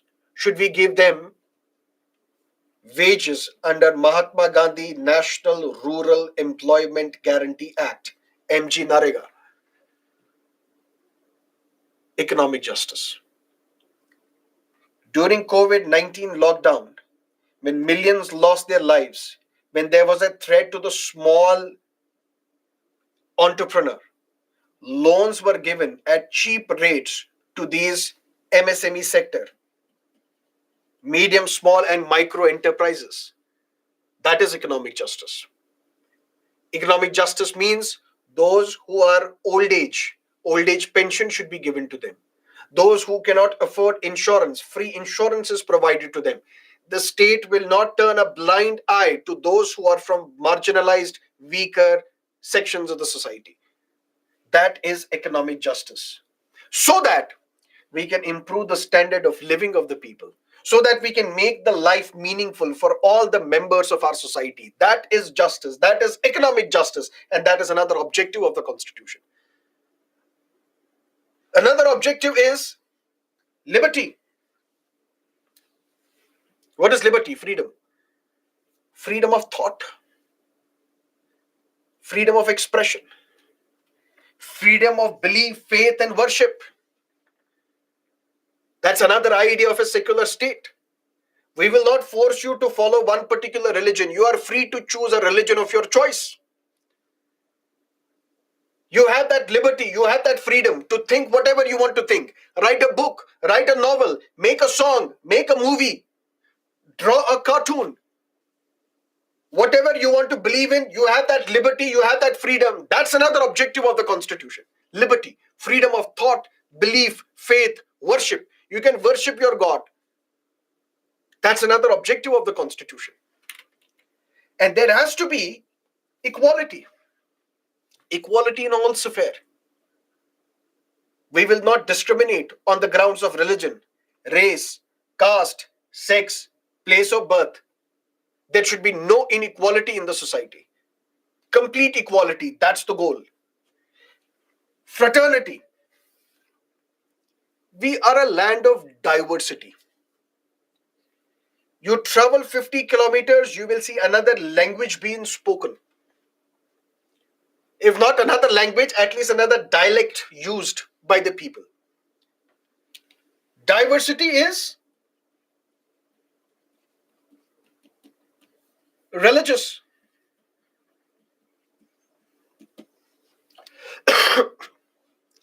Hindus, Christians, Muslims, Sikhs, Jains, Parsis, Buddhists, atheists.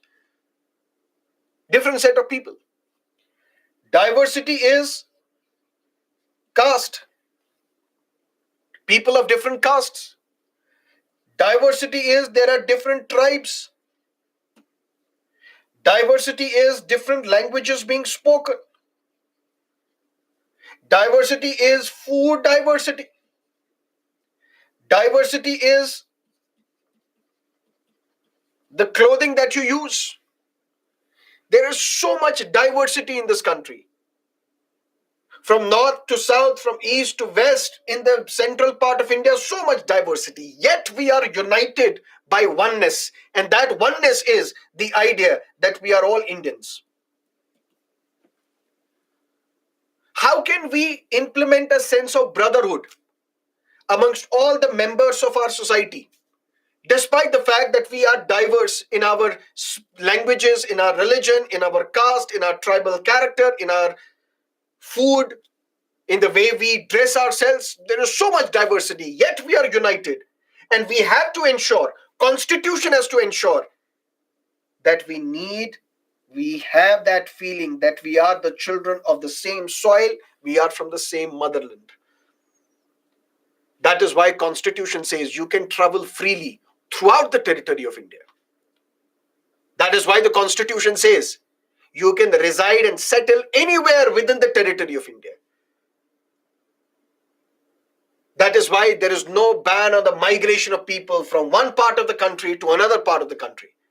Because we are the children of the same soil, we belong to the same motherland, we are united by the Indianness.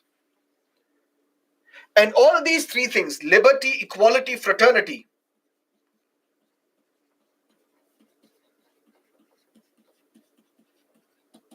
this was the slogan of the French Revolution. And we have incorporated this from the French Revolution into our constitution. That means our objective is not just justice, social justice, economic justice, political justice. Our objective is liberty, equality, fraternity. And it is through this fraternity that we will ensure dignity of an individual. Everybody should be given a dignified life. And it is through this that we will ensure unity and integrity of India. Integrity of India, listen to me carefully, because this word also was added by the 42nd Constitutional Amendment Act 1976. Unity means we are united by the sense that we belong to one soil, common motherland, India. We are united. United despite the fact that we are diverse. That is what we call unity in diversity. Tolerance is the second name for this. You may speak a different language, I will speak a different language, yet we are united because we are Indians. You are from a different religion, different caste, different tribe, different dress sense, but we are still different, yet we are united because we are Indians. And unity and integrity. Integrity is very important. Why? Because there was a time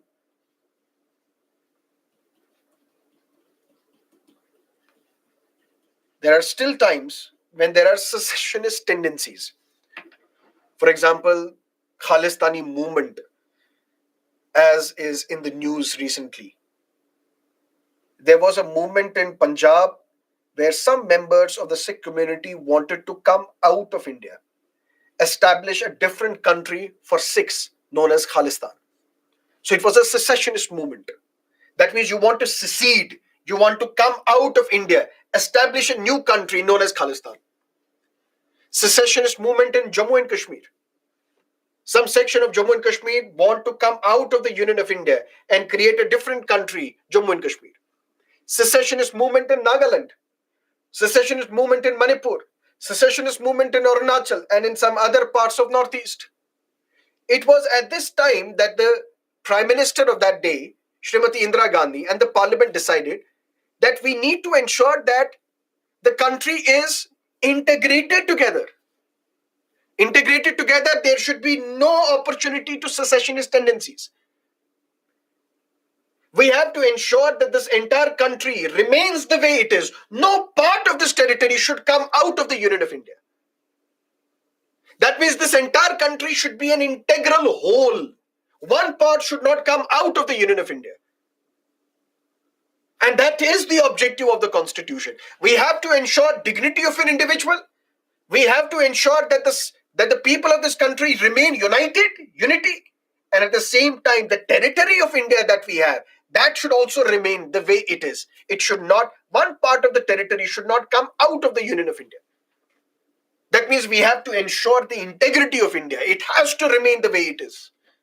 All these are the objectives mentioned in the preamble. These are the objectives that we want to achieve.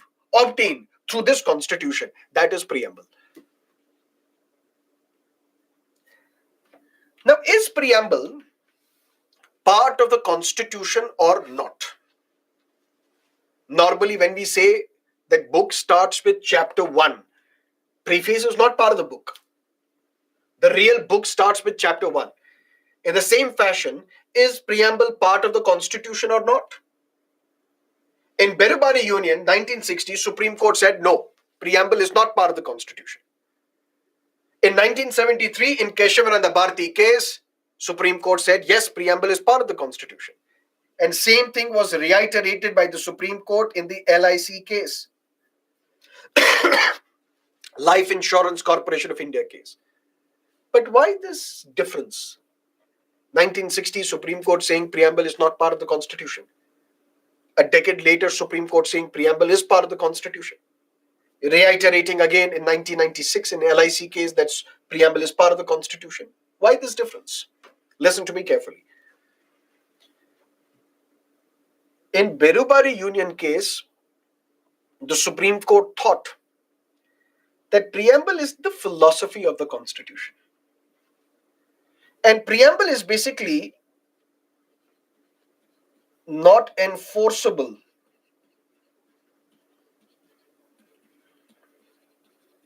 in any court of law. Not enforceable in a court of law means, for example, fundamental rights, which we will discuss next week. Those are enforceable in a court of law. Enforceable in the sense that if my right to equality has been violated, freedom of speech and expression is violated, right to life is violated, these are my fundamental rights, I can approach the court and the court will protect my fundamental rights. If I'm illegally detained by the police, the court will set me free. If my book has been illegally banned by the government, the court may see that if this book is not a threat, we can order the publication of this book, the selling of this book. So the fundamental rights are enforceable in a court of law. In a sense, if your fundamental rights are violated, you can approach the court. The court will protect, safeguard, and uphold your fundamental rights. But preamble is not enforceable in a court of law.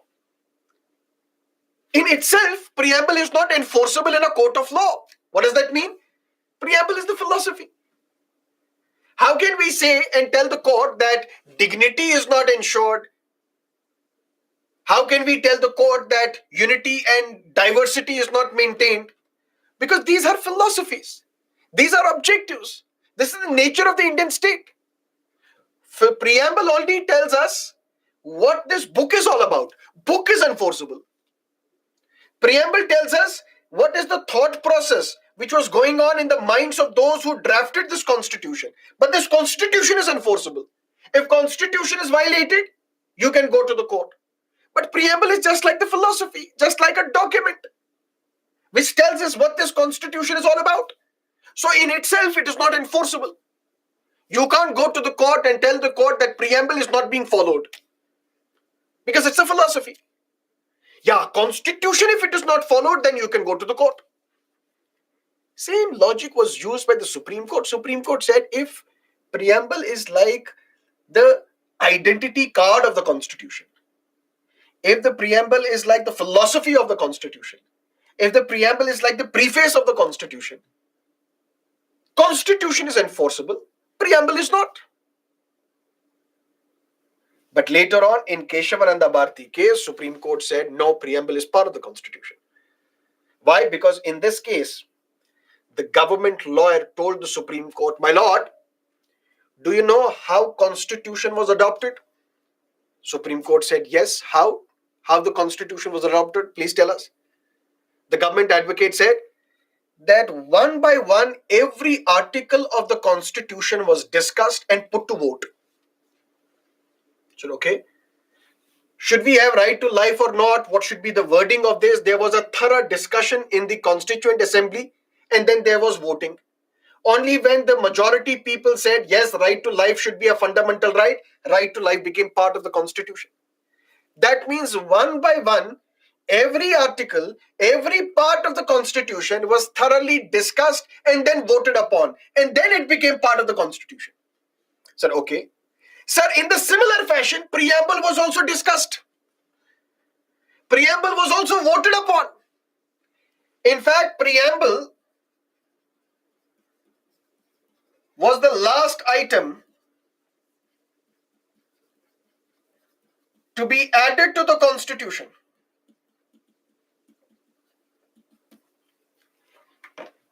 Preamble was also discussed. Preamble was also thoroughly discussed. It was voted upon by the Constituent Assembly. In fact, it was the last item voted in the Constituent Assembly. Then preamble became part of the Constitution. So just like any other part of the Constitution was debated, thoroughly discussed, then voted upon, in the same fashion, preamble was also discussed, thoroughly debated, voted, and then it became part of the Constitution. Supreme Court said, if this is true, then preamble is part of the Constitution. And if it is part of the Constitution, which means it can be amended as well. Because only Constitution can be amended. And if preamble is part of the Constitution, then Constitution can be amended. Then preamble can be amended. Sir, but sir, I have a confusion. Sir, what is that confusion? Sir, you said preamble is based on the objectives resolution of Pandit Nehru, which was introduced by Pandit Nehru in the Constituent Assembly and adopted by the Constituent Assembly on January 22, 1947. Yes. And now you are saying preamble was the last item added to the Constitution. That means in 1949. Isn't there a discrepancy? No. Objectives resolution is not preamble. Preamble is based on objectives resolution. So the wording of the preamble was changed here and there based on objectives resolution, but objectives resolution is separate. Preamble is separate. Objectives resolution was adopted on 22nd January 1947. Preamble was the last item to be voted upon. So there is a difference. Okay, sir, this much is understood, but why was the preamble last item added to the Constitution? Why wasn't it the first or in the middle way? Why was it the last item? Imagine a situation. We have the entire Constitution, Article 1 onwards, and then we have the preamble. Listen to me carefully.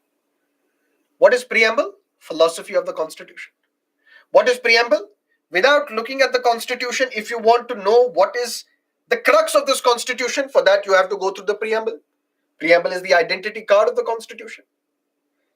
Constituent Assembly, the makers of our Constitution, thought that first we will draft the entire Constitution, write the entire Constitution, adopt the entire Constitution, and then see if there are some things mentioned in the Constitution which go against the preamble.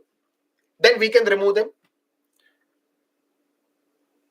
To ensure that the entire Constitution is in agreement, is in conformity with the preamble. That is why preamble was the last item to be voted upon in the Constituent Assembly.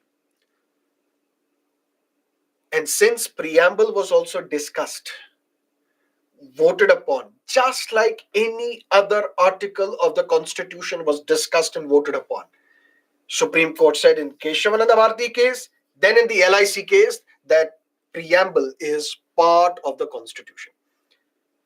And when it is part of the Constitution, it can be amended as well. Let's look at some of the quick points which can be relevant for your prelims examination. US Constitution was the first one to begin with the preamble. Just like Indian Constitution, US Constitution also begins with "We the people of the United States of America." Preamble is part of the basic structure of Indian Constitution. Or to put it simply, or to put it better, preamble contains basic structure.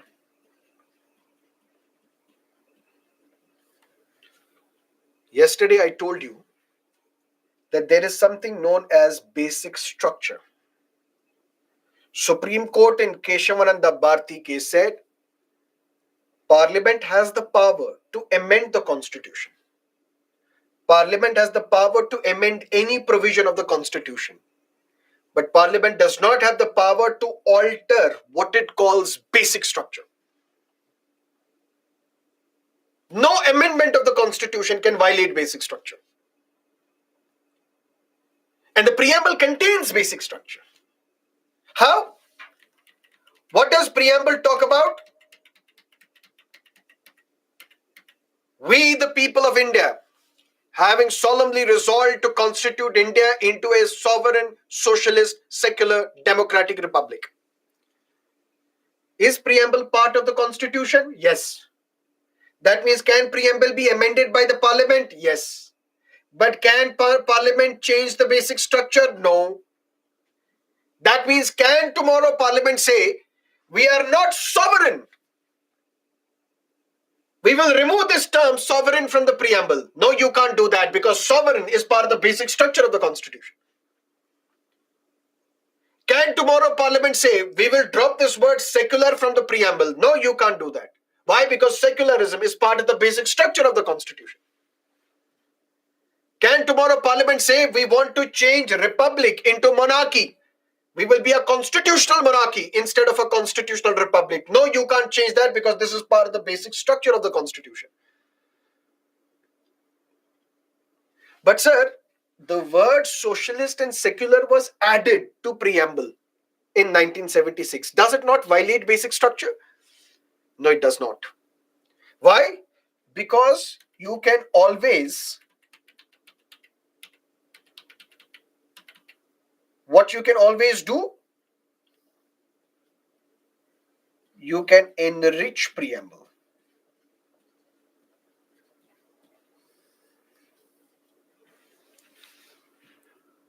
Enrich preamble in the sense, you can add more objectives to the preamble.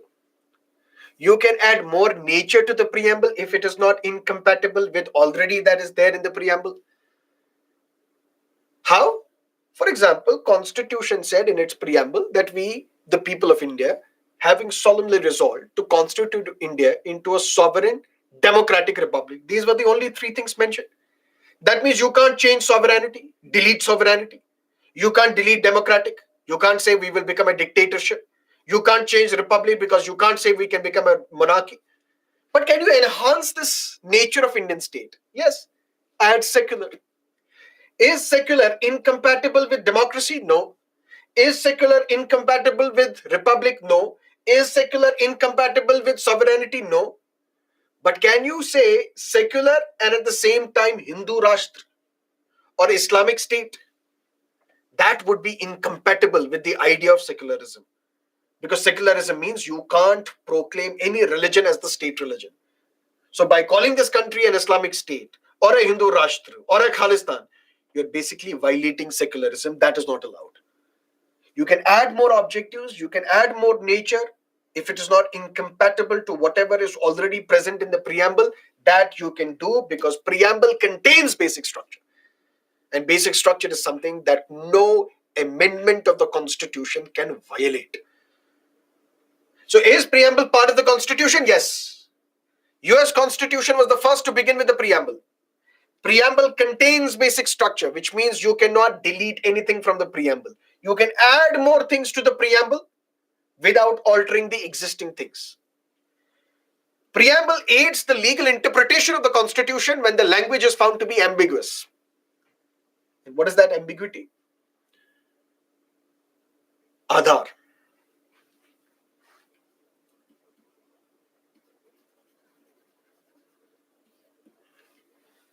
A unique 12-digit identification number. All of us have Aadhaar. A unique 12-digit identification number. What makes Aadhaar unique?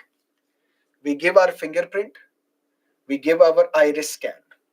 Fingerprint, iris scan of every individual is different.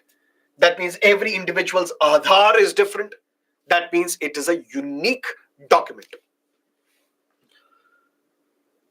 When you give your fingerprint, when you give your iris scan, you also part away with your privacy.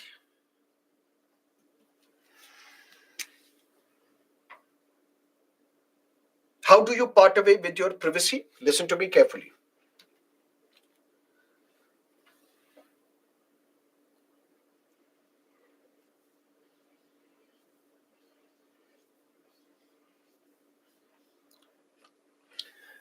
There are different databases.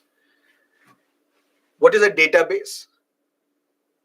A software, for example, where information is stored. One example of a database is Microsoft Excel, for example. It's a database where your information is stored. Information is stored in different databases. What is that information?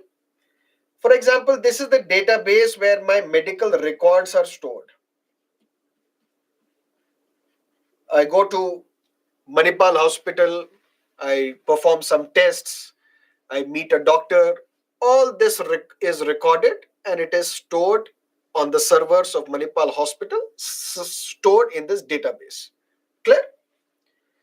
This is where my bank records are stored. I have an account with the ICICI, they have my records.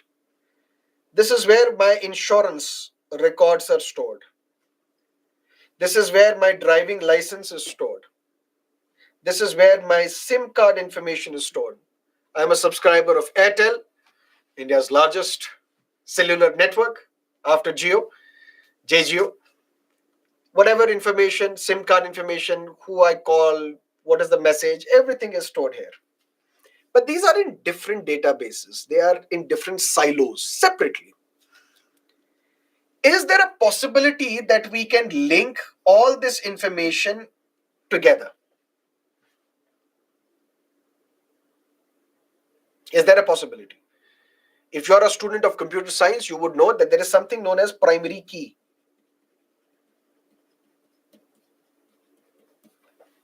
This primary key can become Aadhaar.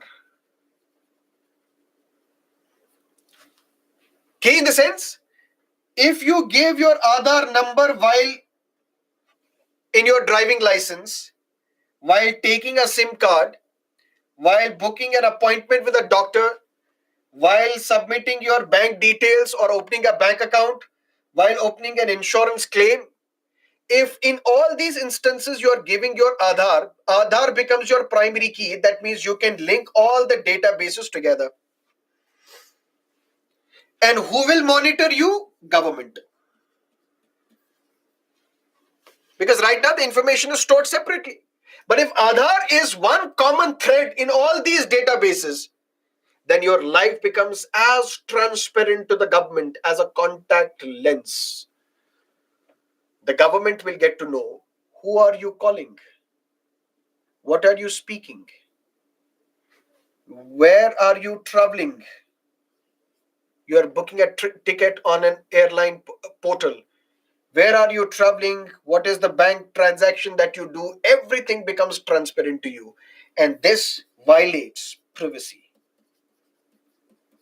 Because now you are naked in front of the state. The state knows each and every activity of yours. Matter went to the court.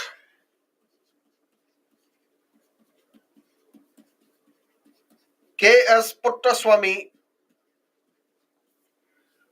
who was a former judge of the Karnataka High Court, he filed a case challenging the validity of Aadhaar, saying Aadhaar violates privacy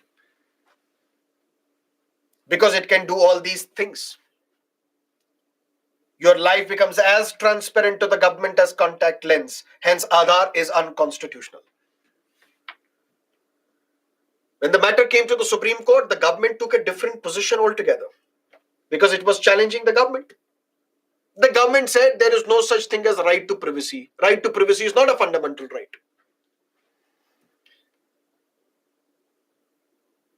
And the government was right. Right to privacy is not mentioned anywhere in the Constitution.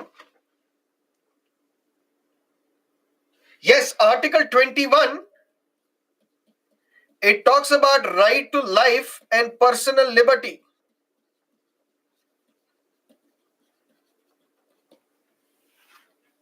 But it does not talk about right to privacy. Now, 9 judges of the Supreme Court had to first decide this very simple question as to whether right to privacy is a fundamental right or not. But right to privacy is not mentioned anywhere in the Constitution. What is the philosophy of the Constitution? Preamble. What is the utility of the preamble? Preamble is not enforceable in any court of law. I told you. In itself, it is not enforceable in a court of law, but constitution is. But preamble can be used to interpret the constitution when there is some ambiguity. Supreme Court said right to privacy is indeed a fundamental right under Article 21 of the Constitution. The Supreme Court was asked, how can you say right to privacy is a fundamental right? Supreme Court said, look at preamble. One of the objectives of the Constitution mentioned in the preamble is that we have to assure dignity of an individual. This dignity gets snatched if there is no privacy. Who am I talking to? Who am I making love to? What am I eating? What am I drinking? That's not the business of the state. Who said this? Supreme Court. But if there is no right to privacy as a fundamental right, that means the state can peep into your bedroom. Because there is no right to privacy as a fundamental right. State can do anything.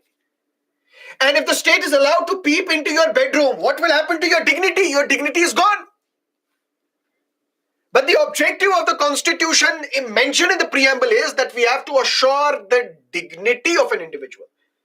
And this dignity would not be possible unless and until we have the right to privacy. That is why right to privacy is a fundamental right. And Supreme Court was able to do this because preamble has a significance. It is used to interpret when the language is ambiguous. Preamble further, if any power is not given in the Constitution, preamble cannot provide. If any power is not stopped in the Constitution, preamble cannot stop. What does that mean?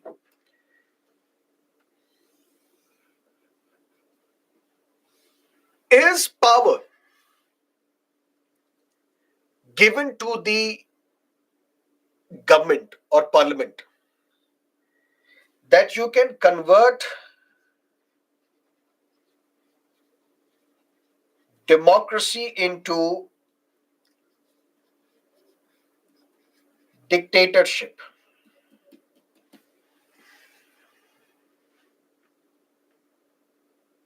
Is this power given to the parliament by the Constitution? No. Can we say preamble gives this power because preamble talks about sovereignty? We, the people of India, having solemnly resolved to constitute India into a sovereign.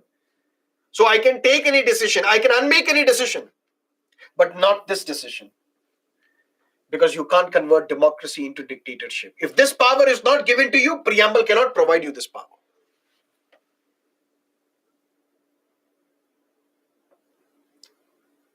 Does Constitution stop you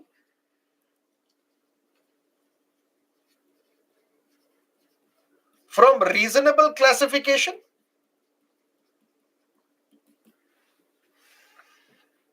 If Constitution does not stop, preamble cannot stop. Sir, what is that reasonable classification? One objective which is mentioned in the Constitution is equality.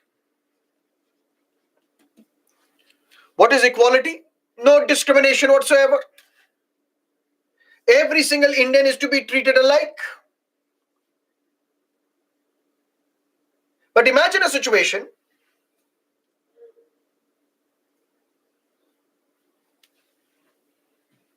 where there are SCs, STs, OBCs, economically weaker sections of the society. They are different from the aspirants belonging to the general category. SCs, STs, OBCs, economically weaker sections of the society, they are different from the members of the general category. So the state has classified people into two groups. Those who require reservation, those who don't need reservation. So although the Constitution in its preamble talks about equality, but it does not stop the state from reasonable classification. This classification is not unreasonable. Why? Because throughout the history, members of the SC/ST community have been discriminated.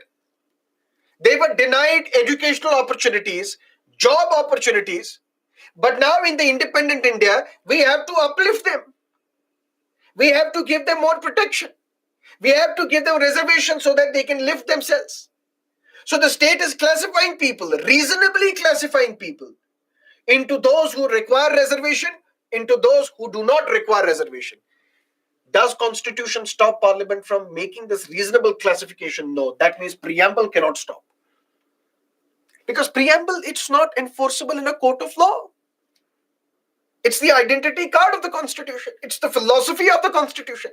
The best use of the preamble is it is used to interpret the provisions of the Constitution when the language is found to be ambiguous.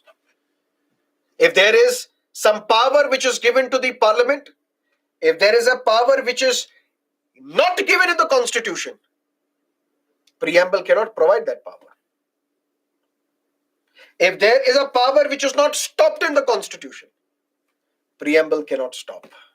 That completes our discussion of preamble. Any questions, let me know. Then we will jump to part 1 of the Constitution.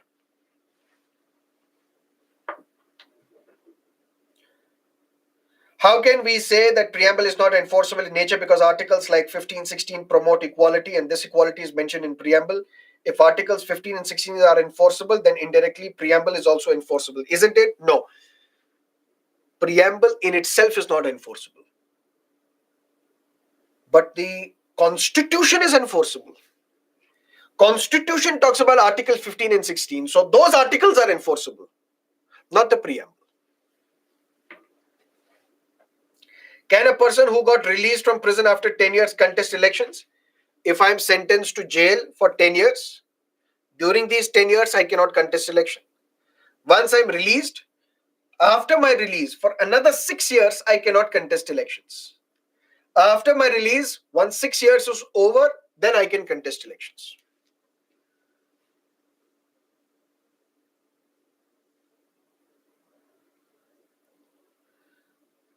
Ultimately, right to privacy is part of Article 21? Yes. Can Parliament repeal the Constitution? No. Parliament is created by the Constitution. So how can a body which is created by the Constitution repeal the Constitution itself? That cannot happen.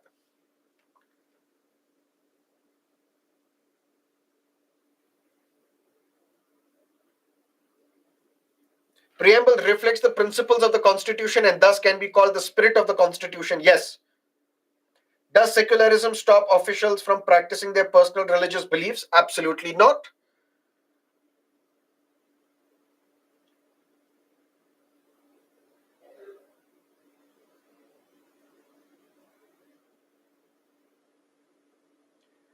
Can anyone vote after coming from prison? Yes.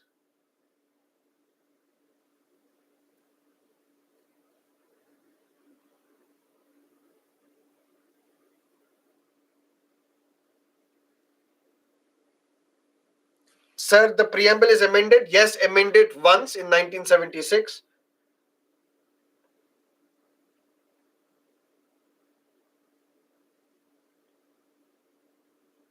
Persons lodged in jails cannot vote. No.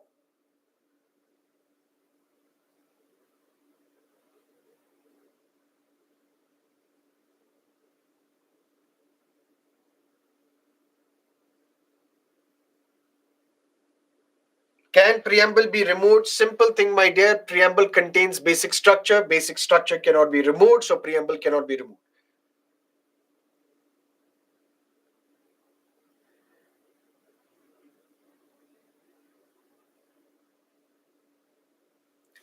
Preamble is part of the Constitution. Does that mean preamble also is enforceable? Preamble is part of the Constitution in a sense that preamble can be amended to enrich it. But that doesn't mean it is enforceable. Because philosophies cannot be enforced.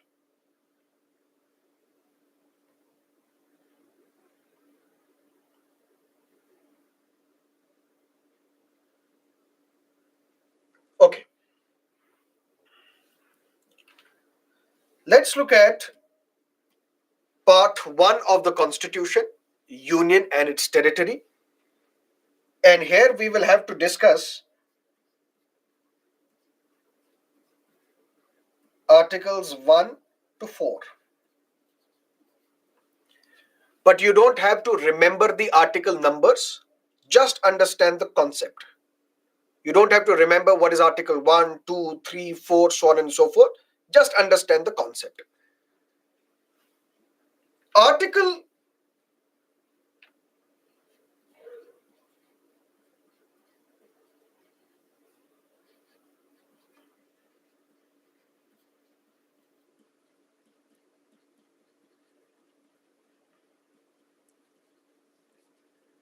Part 1 of the Constitution talks about Union and its territory. Union, the central government, and its territory. Or should we say, what is the territorial strength of India? As of now, we have 28 states and we have 8 union territories. Union territories will be discussed separately when we will talk about this chapter, Union territories. Here we will focus on states. Clear? Why? Because we can't complete anything in single go. We have to look at things one by one. We'll discuss union and its territory now. Union territory, we will discuss separately in a separate chapter called Union territory. When the Constitution was being debated, was being drafted, there was a thorough discussion on what should be the name of this country. Article 1 says, India, that is Bharat, shall be a union of states. First, we will look at India, that is Bharat. Then we will look at what is this term, phrase known as the Union of States. When the Constituent Assembly was meeting, debating, discussing, there was also a question on nomenclature. What should we be? What should we name this newly independent country? Some said, let's stick to India, because that is how we are known world over. Let's stick to India. Others said India is the name given to us by the colonizers. So we should not call this country India because we have now come out of colonialism. We should stick to this name Bharat because Bharat is the ancient name of India. Others said, why Bharat? Why not Hindustan? They said, no, Hindustan is the name given to us by the Persians and the Arabs. So we should not call this country Hindustan. Others, they were deeply influenced by USSR, Union of Soviet Socialist Republics. They said we should name this country in a similar fashion. We should call this country Union of Socialist States of India or Union of Socialist Secular States of India. So there was a lot of debate on what should be the nomenclature, what should be the name of this country. Others said we should call this country Jambudvip, the land of the Jambu tree. That's how we were known in the past as well. But ultimately a compromise was reached so that modernity and tradition can go hand in hand. So that those who believed in the modern name and those who believed in the ancient name, they can be reconciled together. And that is why Article 1 of the Constitution, which talks about the name of this country, calls it India, that is Bharat. That means both the names are correct. That means both the names can be interchangeably used. India, that is Bharat. Originally, the Constitution was in Hindi as well as English. That means we had the Hindi copy of the Constitution, we had the English copy of the Constitution as well. But over a period of time, Constitution got amended. More articles got added, some articles got deleted, some schedules got added, some parts got added. Now the question before the government was, all these amendments should be made in the Hindi version as well. And this Hindi amended version of the Constitution should have the same status as that of the English Constitution. Ultimately, Constitution was amended and the Hindi translation of the Constitution was also given the same status as that of the English Constitution. And there, Hindi constitution says Bharat, Atharth, India. That means in the English version of the constitution, primacy is given to the English word India. That is Bharat. But in the Hindi version of the constitution, primacy is given to the Hindi word Bharat or Sanskrit word Bharat, Atharth, which means India. That means it doesn't matter whether you call this country India or Bharat, both are the names of this country. In fact, there was a petition filed by somebody from Madhya Pradesh in the Supreme Court. My lord, I have a petition, public interest litigation. And we will discuss what is a public interest litigation when we will discuss Supreme Court. What is your litigation? What is your case? Sir, I want Supreme Court to issue directive to the central government that we should call this country only India, only Bharat, not India. The Supreme Court said, what rubbish. We're dismissing your petition. Don't come to us with these frivolous petitions, useless petitions. Come to us for solving the problems of corruption in the society, illiteracy in the society, lack of educational opportunities in this country. Don't come to us with these emotional issues. We cannot issue directive to the central government. Because Article 1 is clear. India, that is Bharat. Bharat, Atharth India. Whether you call India or Bharat, that is your problem. But now something has happened. When the G20 summit was held in Delhi recently, the invitation from the president says, invitation from the president of Bharat. Mr. Modi went to Indonesia to attend the ASEAN India Summit. ASEAN is an organization of 10 countries known as Association of Southeast Asian Nations. And there he was referred to as the Prime Minister of Bharat. The people saw that, is there any way or is there any objective that now the government wants to change the name of this country from India to Bharat? And they allege that maybe it is because the opposition bloc is known as the India bloc. Why? Because opposition political parties such as the Congress, such as the Communist Party, such as the Trinamool Congress, Samajwadi Party and others, Rashtriya Janata Dal, JDU, they have decided to come together and they call this bloc as India. And that is why the government wants that this name India should be removed. Instead, we should call this country Bharat. For that, we don't need constitutional amendment. India, that is Bharat, both are the official names of this country. So both can be used. But if you want to remove the name India, for that constitutional amendment is required. And you also need to tell United Nations that we have officially changed the name of our country from India to Bharat.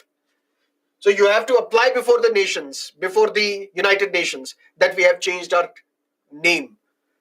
Just like Turkey did recently. Turkey. They changed the name of their country. They petitioned, they sent a representation to United Nations that we have formally changed the name of our country, called as Turkey instead of Turkey. Same goes with India as well. If we want to drop the name India, for that we require a constitutional amendment. We have to amend the constitution. Otherwise, we can use both the terms, India as well as Bharat. But if we want United Nations to also refer to us only as Bharat, for that we have to give them a representation after we have officially changed the name of our country. But be that as it may, that's the political matter. Let's go back to the legal matter, the polity matter. Article 1 of the Constitution says, India, that is Bharat, shall be a union of states. We have two names for this country. Why? Because there was a lot of debate in the Constituent Assembly as to what would we call this newly independent country. India or Bharat or any other name. And ultimately it was a compromise was reached. Both are the names of this country. But India, that is Bharat, shall be a union of states. When we say union of states, let's go back to the discussion we had yesterday. A constitution can be a unitary constitution. Constitution can be a federal constitution. What is Indian constitution? If Indian constitution was federal, then Article 1, Clause 1 would have mentioned India, that is Bharat, shall be a federation of states. But since Article 1, Clause 1 says India, that is Bharat, shall be a union of states, that means Constitution accepts that we are a unitary constitution. But Dr. Ambedkar, he said India is a federal constitution.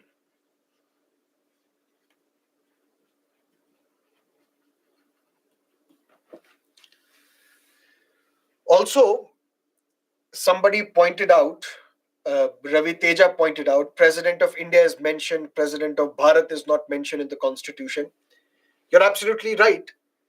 Because only in Article 1, Clause 1 do we mention India, that is Bharat. In every other article, for example, Article 52, it says there shall be a President of India. So there can only be a President of India. Clear? Article 53 says all executive powers are vested in the President of India. But that is in the English version of the Constitution. What is in the Hindi version of the Constitution? Because that is also the authoritative text. Bharat ka Rashtrapati. That means both terms can be used.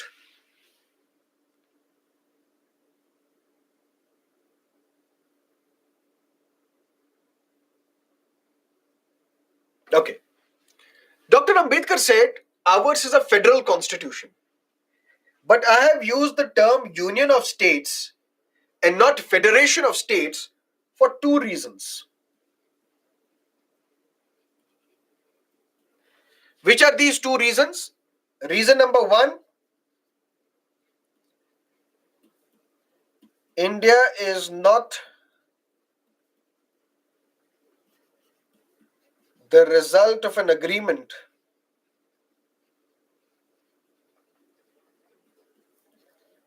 between states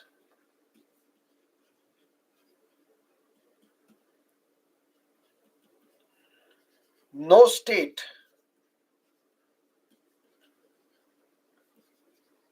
has the right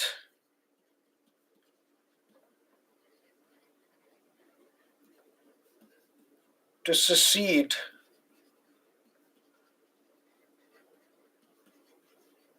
from the Union of India. Article 1 to Article 4 comes under Part 1 of the Constitution known as Union and its territory. Clear? We have 28 states, we have 8 union territories. Union territories we will discuss separately in another chapter. Here we will talk about union and its territory, which talks about states only. Clear? Article 1, Clause 1, it says India, that is Bharat, shall be a union of states. And why India, that is Bharat? Now that is clear. India, that is Bharat, shall be a union of states. It gives us a sense that Constitution accepts that ours is a unitary constitution. Because if it was a federal constitution, then the term used would have been India, that is Bharat, shall be a federation of states. But since we use the term India, that is Bharat, shall be a union of states, that means we accept that ours is a unitary constitution. But Dr. Ambedkar disagrees. Dr. Ambedkar said, no, ours is a federal constitution. Ours is a federal polity. But I have used the term union of states and not federation of states for two reasons. Reason number one, India is not the result of an agreement between states. What does that mean? Which is the oldest federal constitution of the world? United States of America. On the world map, where is the United States of America? North America. Clear? This entire area was under the English occupation, was under the British Empire. Because Britain, France, these were the biggest colonizers of their time. Majority of the Asia, Africa, the Americas, they were under the control of these two empires. But be that as it may, there were these areas in North America which were under the control of the British Empire. And there were basically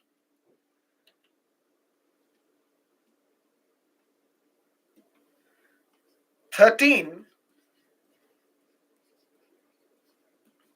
British colonies. Was India a British colony? Yes. Similarly, in Northern America, there were 13 such colonies of the British Empire. And now these 13 British colonies, they decided to revolt against the British Empire. Why? Because they wanted independence. And that is what we call, which you will discuss and study in world history, American War for Independence.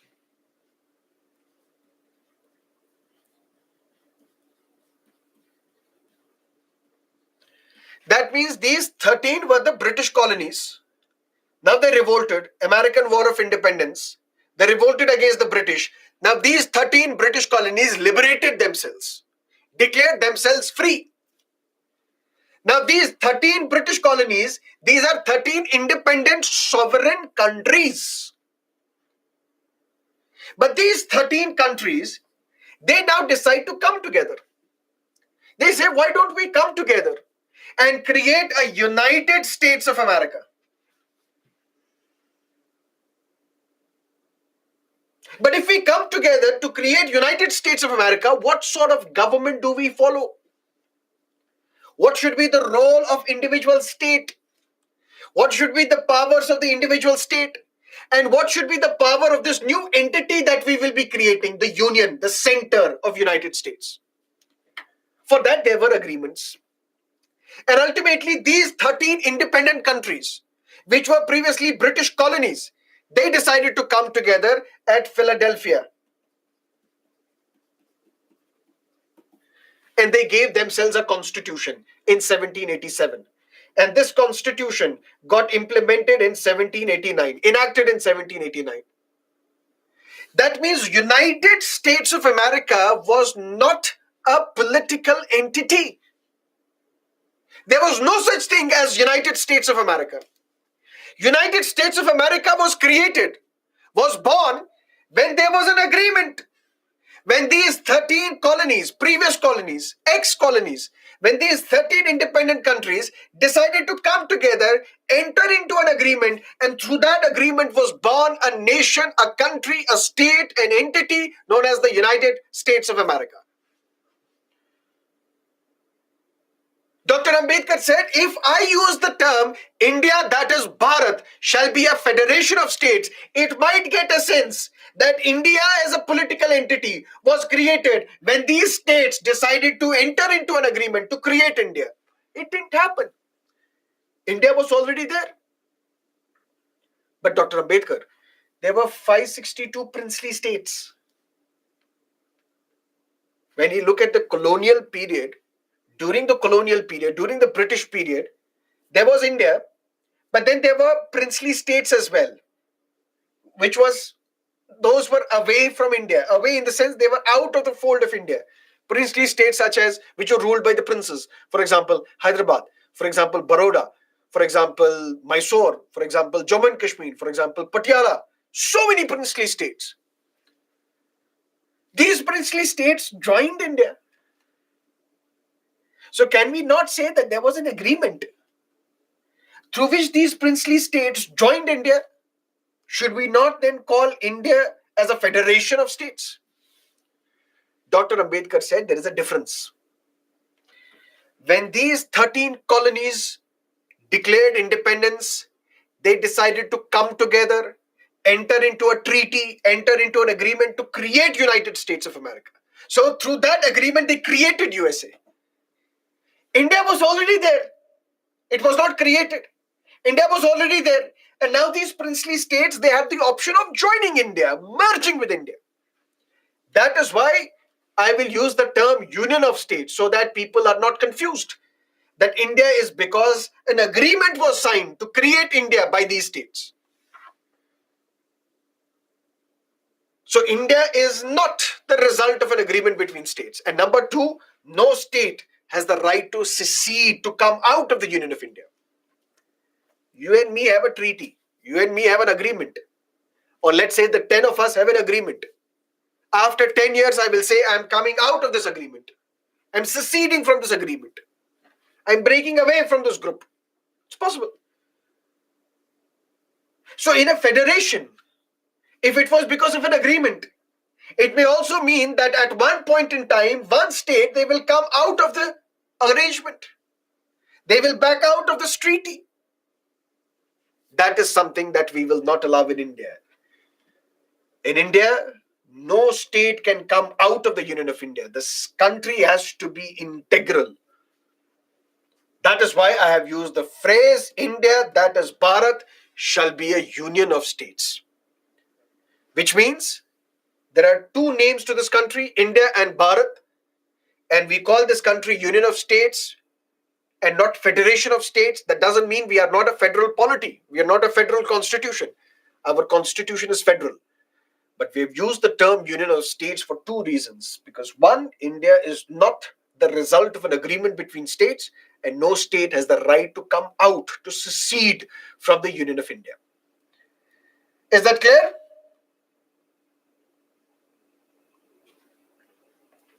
And this term, India, that is Bharat, shall be a union of states, excludes union territories.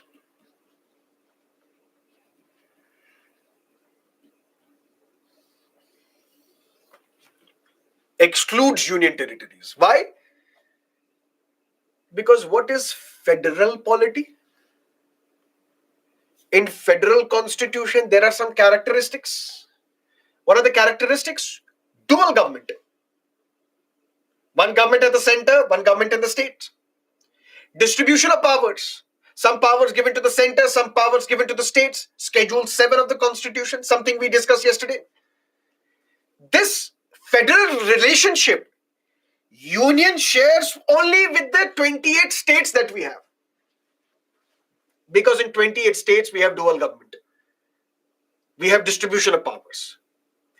Union territories are directly under the control of the center. In Lakshadweep,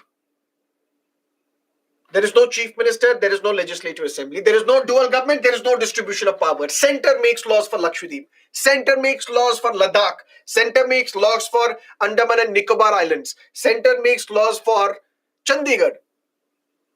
Yes, there are exceptions. Exceptions such as Delhi. Exceptions such as Puducherry. Exceptions such as Jammu and Kashmir. But that is something that we will discuss in a separate chapter known as Union Territories. But here, just keep in mind, India, that is Bharat, shall be a union of states. And this phrase states, this term states, does not include union territories. Because union territories,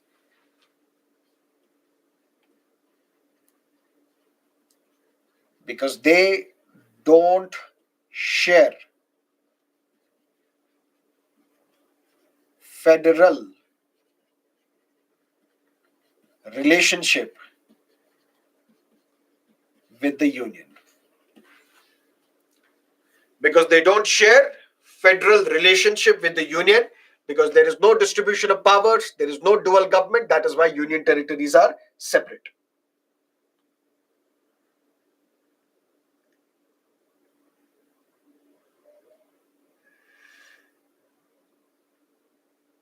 But in Indian states are integrated by agreements. Okay, so there is one question by Anju, and the subject matter expert has given a wrong answer, which I would like to flag. Anju says, sir, but Indian states are integrated by agreements like instrument of accession. Then how can we say there is no agreement between the states? And the answer given by the subject matter expert is that instrument of accession related to Kashmir only, which is not true. Every princely state which joined India signed the instrument of accession. Every princely state, whether it is Baroda, whether it is Hyderabad, whether it is Junagadh, whether it is Patiala, every princely state which joined Union of India signed this instrument of accession. But India was already there. India was not created through this agreement. They only joined India. That is why we do not use the term federation of states. Is that clear?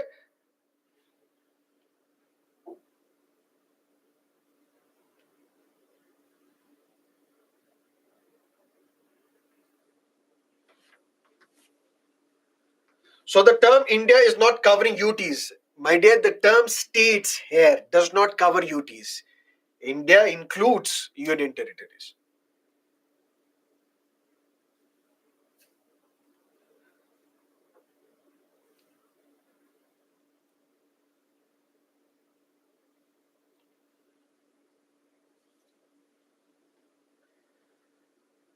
So doesn't Bharat ka Rashtrapati in Hindi constitution is gender biased?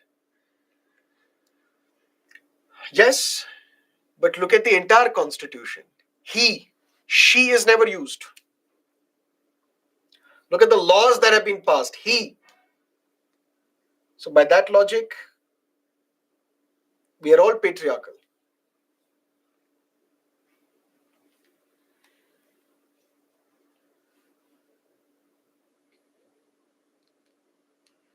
Okay. Article 1, Clause 2. We are still discussing Article 1, and in Article 1, we have three clauses. Article 1, Clause 1, which says India, that is Bharat, shall be a union of states. Article 1, Clause 2, which says the states and territories thereof shall be specified in the first schedule. What is a schedule? It's an explanatory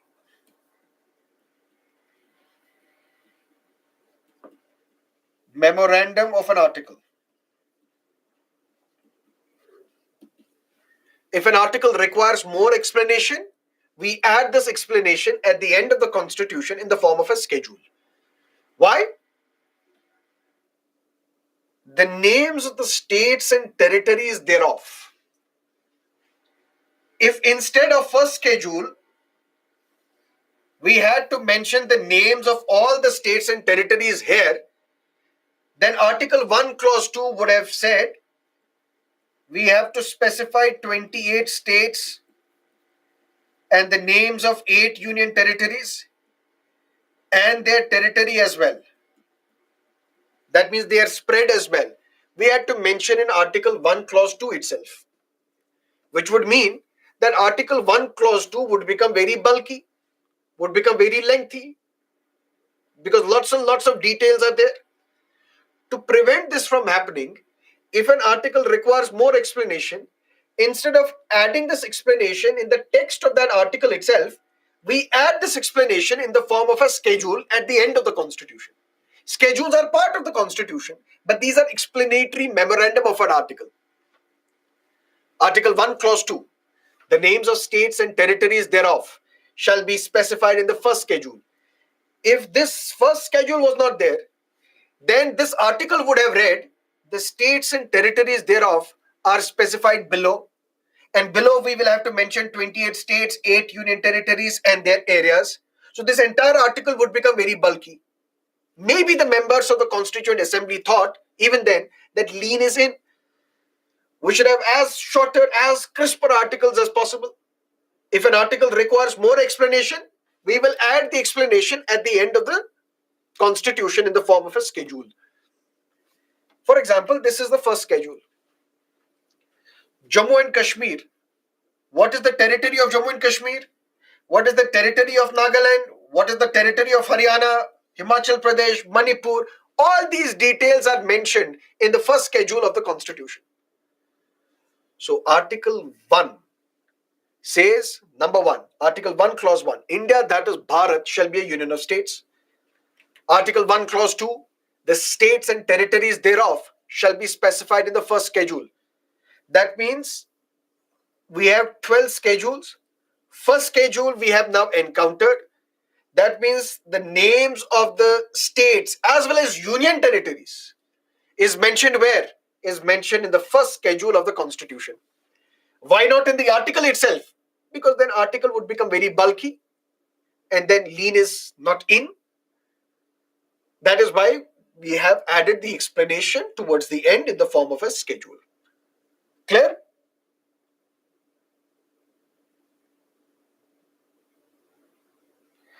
Sir, once again explain indestructible union of destructible states.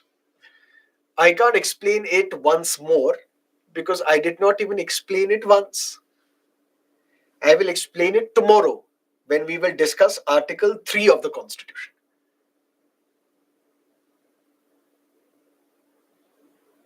Why we apply at UN for changing a name of our own country? Not changing the name of our country. We change the name of our country on our own. But then you have to inform somebody. It's like I have changed my name. Why should I inform the college authorities I've changed my name? Because the certificate has to change. On the certificate, the name has to change. So you can't be arrogant. No, I have changed my name. I will not tell anybody. I don't need anybody's permission. It's not about permission. You change your name. Nobody can stop you from changing your name. But then how do you want others to call you? You have to inform them. So that is only a formal process.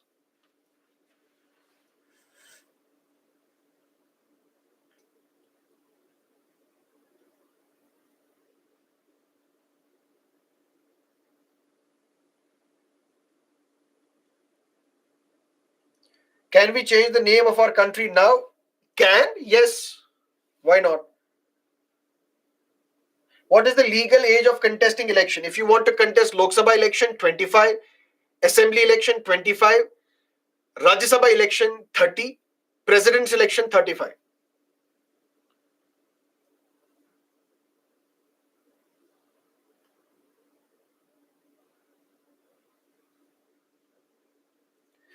Does changing name India into Bharat need constitutional amendment? India, that is Bharat. It's clear. Both can be used. But if you want to remove India and keep only Bharat, it requires a constitutional amendment. But maybe then Supreme Court will say even the name India is part of the basic structure of the constitution. So you can't even change the name of this country. Or you can't even use only Bharat and not India.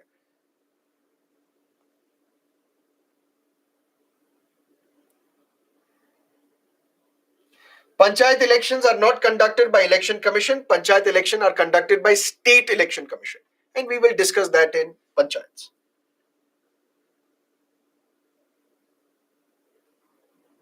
Sir, how about changing it to Hindustan? Nobody is asking it to be changed to Hindustan. So why do you want it to be changed to Hindustan? Sir, please take my question. Organizing the Kumbh Mela by Government of India is against the spirit of secularism. Please tell. No, it's not against the spirit of secularism. The government is not organizing Kumbh Mela. The government is facilitating Kumbh Mela. Just like the government is facilitating pilgrimage to Hajj or pilgrimage to other sacred cities.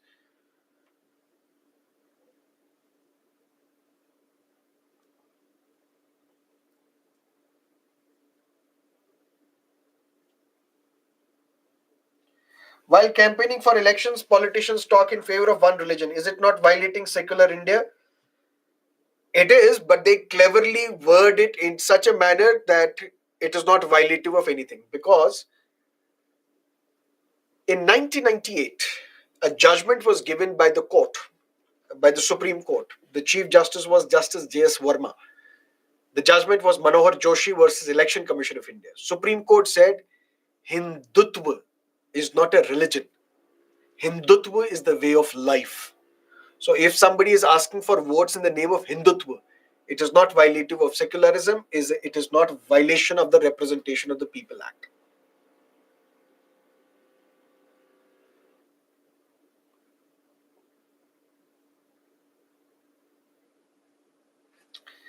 Okay, that is it for today. We will meet again tomorrow, 6 o'clock in the morning. We will discuss Article 1 in its entirety. Then we will complete Union and its territory chapter. And hopefully we will get to start citizenship as well. Please don't miss tomorrow's lecture. See you tomorrow, 6 o'clock in the morning. Till then, have a great time. Bye bye. Stay safe.